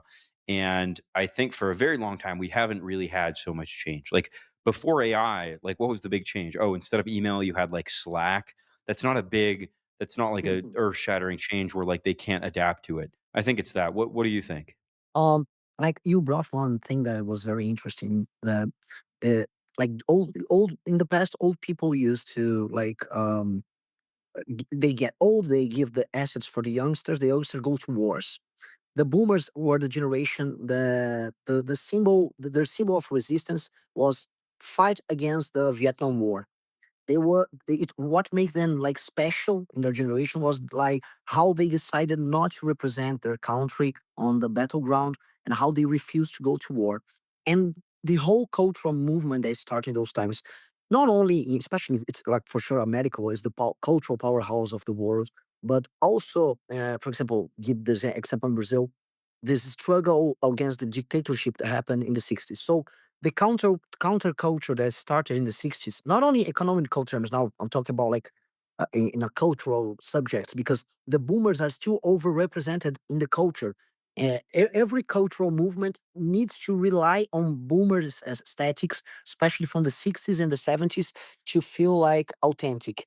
For example, millennials, everything that millennials made was kind of make revivals of what boomers made in the 60s and the 70s. Like the pivotal millennial band was the Strokes, for example. And what they made was bring back the 70s vibe from New York, let's say. And culturally, everyone was stuck in this vibe as the moment that this new world, the contemporary world started was not in the Second World War or before, but culturally it started in the 60s. And this counterculture movement in the 60s made us believe all the time that everything that is how can I say true and authentic comes from that era. When you blend it with the economic analysis that you brought, that I agree, they have not only structurally the power, like the assets and everything, but also they have the like they have the upper hand, let's say, is correct way.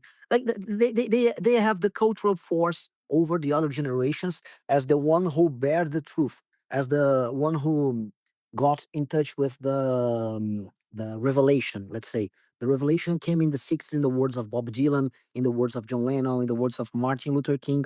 They were the prophets that brought the revelation.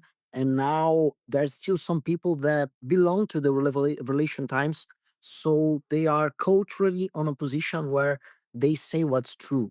Here, for example, in Brazil, there's those artists from the 60s that they still determine how culture should be.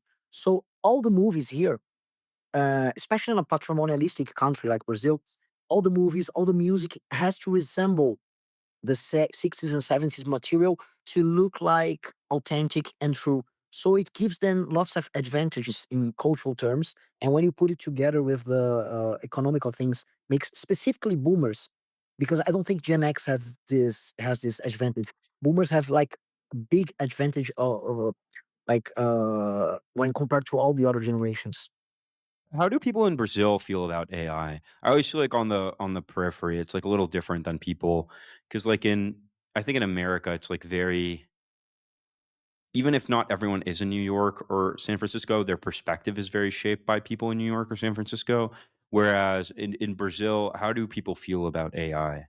Like it must be also the like I think in the US, the difference between a person who's in San Francisco and experiencing AI and like a random guy in like Nebraska, boomer in Nebraska is like pretty huge. But in Brazil, it must be even bigger. It will generate an equality on a good way, in my opinion, because most of the people will be victims of AI in terms of the bad usage of it, and I'm already seeing it in terms of communication. But it will create a lot of productivity on the whole society, so it will pressure the prices down in many ways. So it will be good. And the better part of it is that young people will make a better usage of it, so young people are making business out of AI. Meanwhile, old people are just receiving like fake news or fake videos of Brad Pitt on YouTube on or by AI. And on the public service, like old people are very suspicious of it. And meanwhile, for example, our party that's made by young people, we are talking about like use AI, for example, in the whole healthcare system. Right now, for example, in Brazil, we have a very centralized healthcare system, which used to be a very problematic in the past because it was centralized. But right now with AI and like these gains of technologies, gains of productivity, it will be advantage. So we'll gain scale. We will have like means of, for example, understanding how people are eating bad in the southern side of Bahia state, and how we use the supply chain of some medicine to go to this area but not to that area.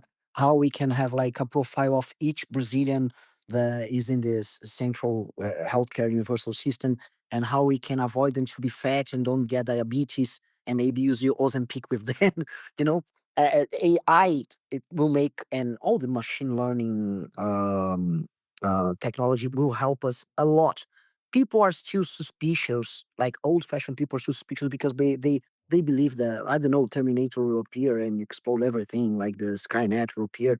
But the people there's like some people, especially in the big towns, that understood the capacity of it, and they are very positive about it. So um I don't think people are suspicious. Brazilians, for good and for the bad, they are very open for new technologies. So they become Hmm. victims of it, like really fast. So it happens right now with those bad companies, all those bad companies that are all around, and people are betting like on internet casinos and by grifters all around. But at the same time, it's a very well connected country. So if the let's go back to the beginning of our conversation. If the right people, especially young people, entering power in this movement, in this moment of technological transition, we can make a very very good usage of it. So in general, people are optimistic about it. Mhm. How do you think that AI actually changes, like, education in Brazil? Well, it didn't change it yet because our problems with education are so deep, because like kids are like dropping school without properly writing and reading. So we still can't see the usage of it or the problems of it, because our problems are like way too deep. Brazil abandoned like the old fashioned way of teaching how to read and how to write. We call the method phonical method. Actually, at first, Oh my god, they did the thing they did the phonetic thing where, like, this is the thing that, like, 3 schools in Seattle did, and then all the kids stopped learning how to read. Uh, so you guys did that in the whole country? yes, No, we did that in the whole yeah, country too. yeah. Like, We did that in the whole country? Really? we did that in a lot more places than just Seattle, yeah. Yeah, actually, Uh-oh. Minnesota. There's a article that Minnesota came back with the old-fashioned way of learning, and they started to have not Minnesota, no Mississippi, and It was definitely not Minnesota. It was yeah, Mississippi, which Mississippi. Mississippi had, like, the worst results ever, and they also have really bad demographics, and they started doing the old stuff again, and they're just, like, number 2 in the country or Yeah, something they improved ridiculous. the laws, and actually, that's something that we should do around the country. It's not this new like this leftist bullshit of how, like, we have Paulo Freire in Brazil,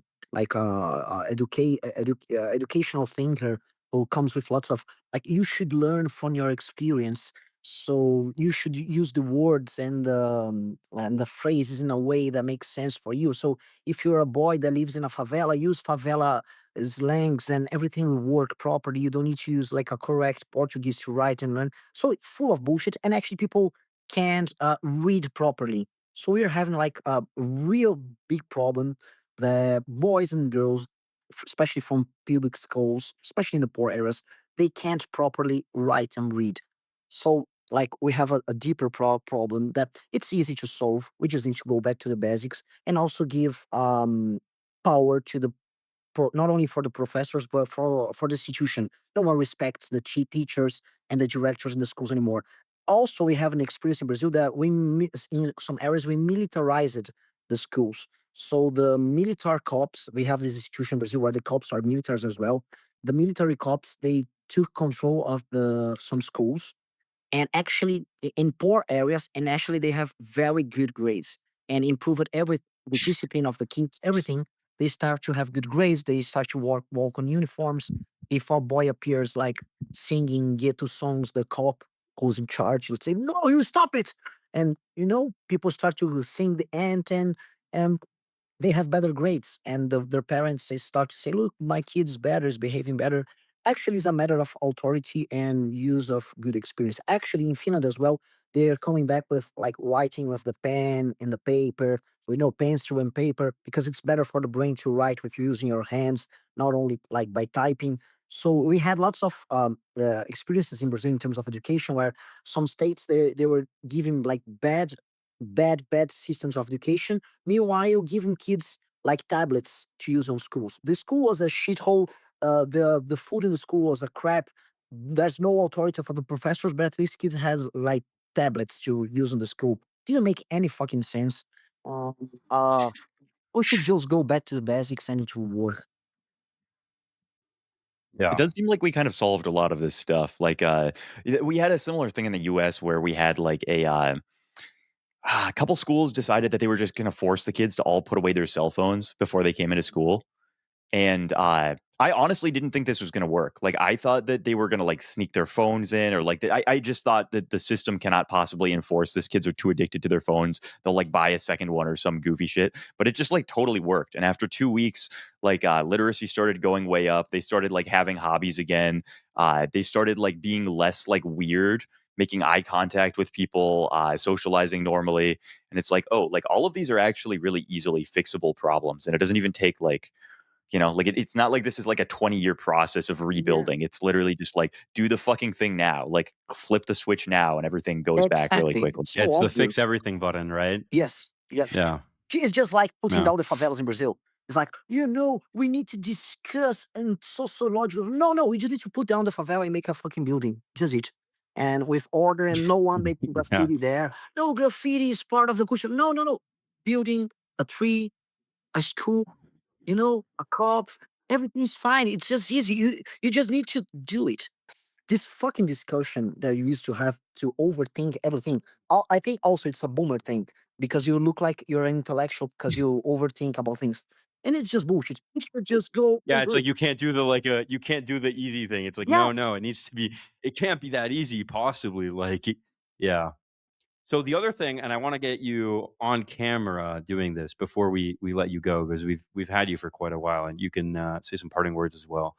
But I want to hear a promise on camera from you that if you win, you will take me and Lucas, if you would like, on a ride along with Bope through the Brazilian favela. I would like to do a ride along, maybe film this for the podcast as well for the show, possibly deniable show with like a gang leader. We interview gang leaders as we like hit The their poly houses in market betting Brazil. pool on whether or not we will Whether we make the die, whether shot the while we clean episode up the like favelas. well, what Yeah. I really can promise that because I did this promise before for myself and for everyone who want to take part on it. We need to make favelas a place that people should get rid in terms of imagination. We should destroy the cartels, then all, arrest them all, and save the population there and build a neighborhood. So I want people to see it because people are like, nah, nothing ever happens, even in first world countries. In Brazil, if we believe that nothing ever happens, we are fucked because the reality is already fucked. So we must believe, we really must believe that something will happen. So the most obvious and feasible thing is a favela. A favela is a wrong thing. Nothing good comes from a favela. No one who lives in favela likes to live there. Just like I don't know, sociology guy, white guy from middle class leftist bullshit with like big glasses looking. Oh, there's poetry in the favela. No, there's no poetry. There should be guns when we just guys, and you are all invited to sit and tell the world this bullshit about nothing ever happens. Is just bullshit. We can do it, and if we can do it here, guys in the first world with other problems can do it. Like my friends in Portugal can remigrate those Indians who moved there. No, Europe can be saved. Like countries in South America can be saved as well. Bolivia can solve their problems. Not all the problems, but they can solve lots of problems, and we can do it here. They play Not lots all of the flutes. problem. Foo, foo, foo, foo, foo. They I don't know if they can stop it, but we for sure can get rid of these problems, and you guys are all invited to see it happen, because it will be That would be absolutely epic. Nothing ever happened bros are gonna get personally and persecuted by Renan. If you if you post that nothing ever happened, it's like in the UK where, like, if you post a racial, like, meme, if you post nothing ever happens in Brazil, Mm. Bope will show up at your door. Yeah, They're exactly. being banned just like And just like the Billionaire yeah, imagine Vampire, if we believe the in Billionaire whatever Vampire happens novels. living in third world. We're fucked. We need to make it happen. Yeah. We need to make it happen. And we have lots of supporters from favela, lots of young guys who lives there and say, wow, we need to take part of it. We need to do it. So lots of young talented boys who live in those areas, they say, we need to do it. So let's do it. It's a war that actually from a country that's very unequal as Brazil, we're full of like racial inequalities, all those problems that the left love to discuss. This is a war that a white guy living in the best neighborhood in Rio or São Paulo and a black guy living in the ghetto, they all agree. They all want to just fucking and arrest for the rest of their lives all the cartels, all the criminals, change the laws and everything. And okay, let's do it. Yeah. It's a war that everyone agrees. And actually, we create a sense of belonging in this country because we don't have a fucking sense of belonging, and it will make sense to be Hmm. Brazilian because like being a culture that people remember because women have like good asses, there's some beaches, people eat açaí, some people fight jiu-jitsu, and we used to play football well. We don't play football anymore. It's bad. We don't want to be recognized by that. So we need to change it, and it will give a meaning for us. Yeah.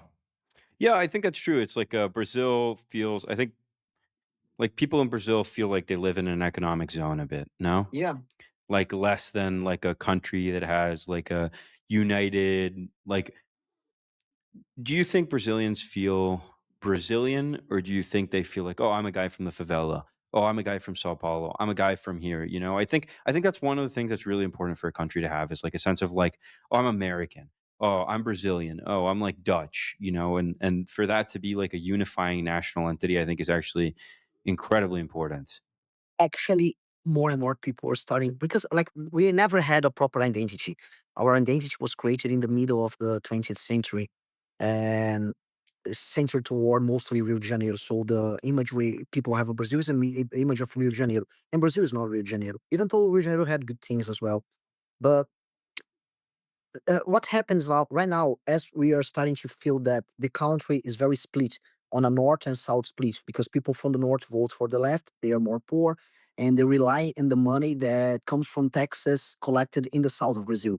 People from the south are starting to have their own identity, and people from the north they are always they are also having their identity as well. But people from the north, they are officially recognized as the true Brazilians, meanwhile the people from the south not. People from the south of Brazil, people from São Paulo. South includes São Paulo, even Rio de Janeiro. In the south, the southern cone, let's say, people are not recognized as Brazilian by the official departments of Brazilian state and official propaganda. And they are starting to recognize themselves as member of some states of some internal cultures. And it's not good for Brazil as an idea because what we are promoting is the idea of Brazil that Brazil is poor. We are like happy favela people. We are like this northern part of Brazil, and actually it's fucking bad for this northern part of Brazil because the people that are living way too bad and they're migrating to south. They're all migrating to south. So we should do a new Brazil. We should reimagine Brazil as a generous Brazil that fix northern problems and make people in the north richer, but also that includes the people from the center south of Brazil. because right now they only pay the bill, but they are not part of the imagination of how Brazil should be. So this is the problem we need to solve. This is the identity problem that we have in Brazil. And right now I really think it was good that Argentina won the last World Cup, and because like it kind of hurt Brazil imagination that wow, we are good on football, because we start to rely on football as a way of being Brazilian. Oh, we have samba. No one hears samba e Bolsonaro out of Brazil anymore. No one here. No one cares about Brazilian music out of Brazil. No one cares about Brazilian football. And actually, no one cares of Brazil at all. So maybe it's good because we need to reinvent ourselves as a country and fix our problems. Yeah. Just take like a humble pill. Yes. Yeah. And that concludes the first episode of Plausibly Deniable. A big thank you to Renan for coming on. A big thank you to our viewers for tuning in for that whole thing. Remember to like, subscribe, and all that jazz. And a big thank you to our sponsors, Polymarket, Citizen X, and Network Press for making this all possible. Godspeed. I hope you guys have a great day.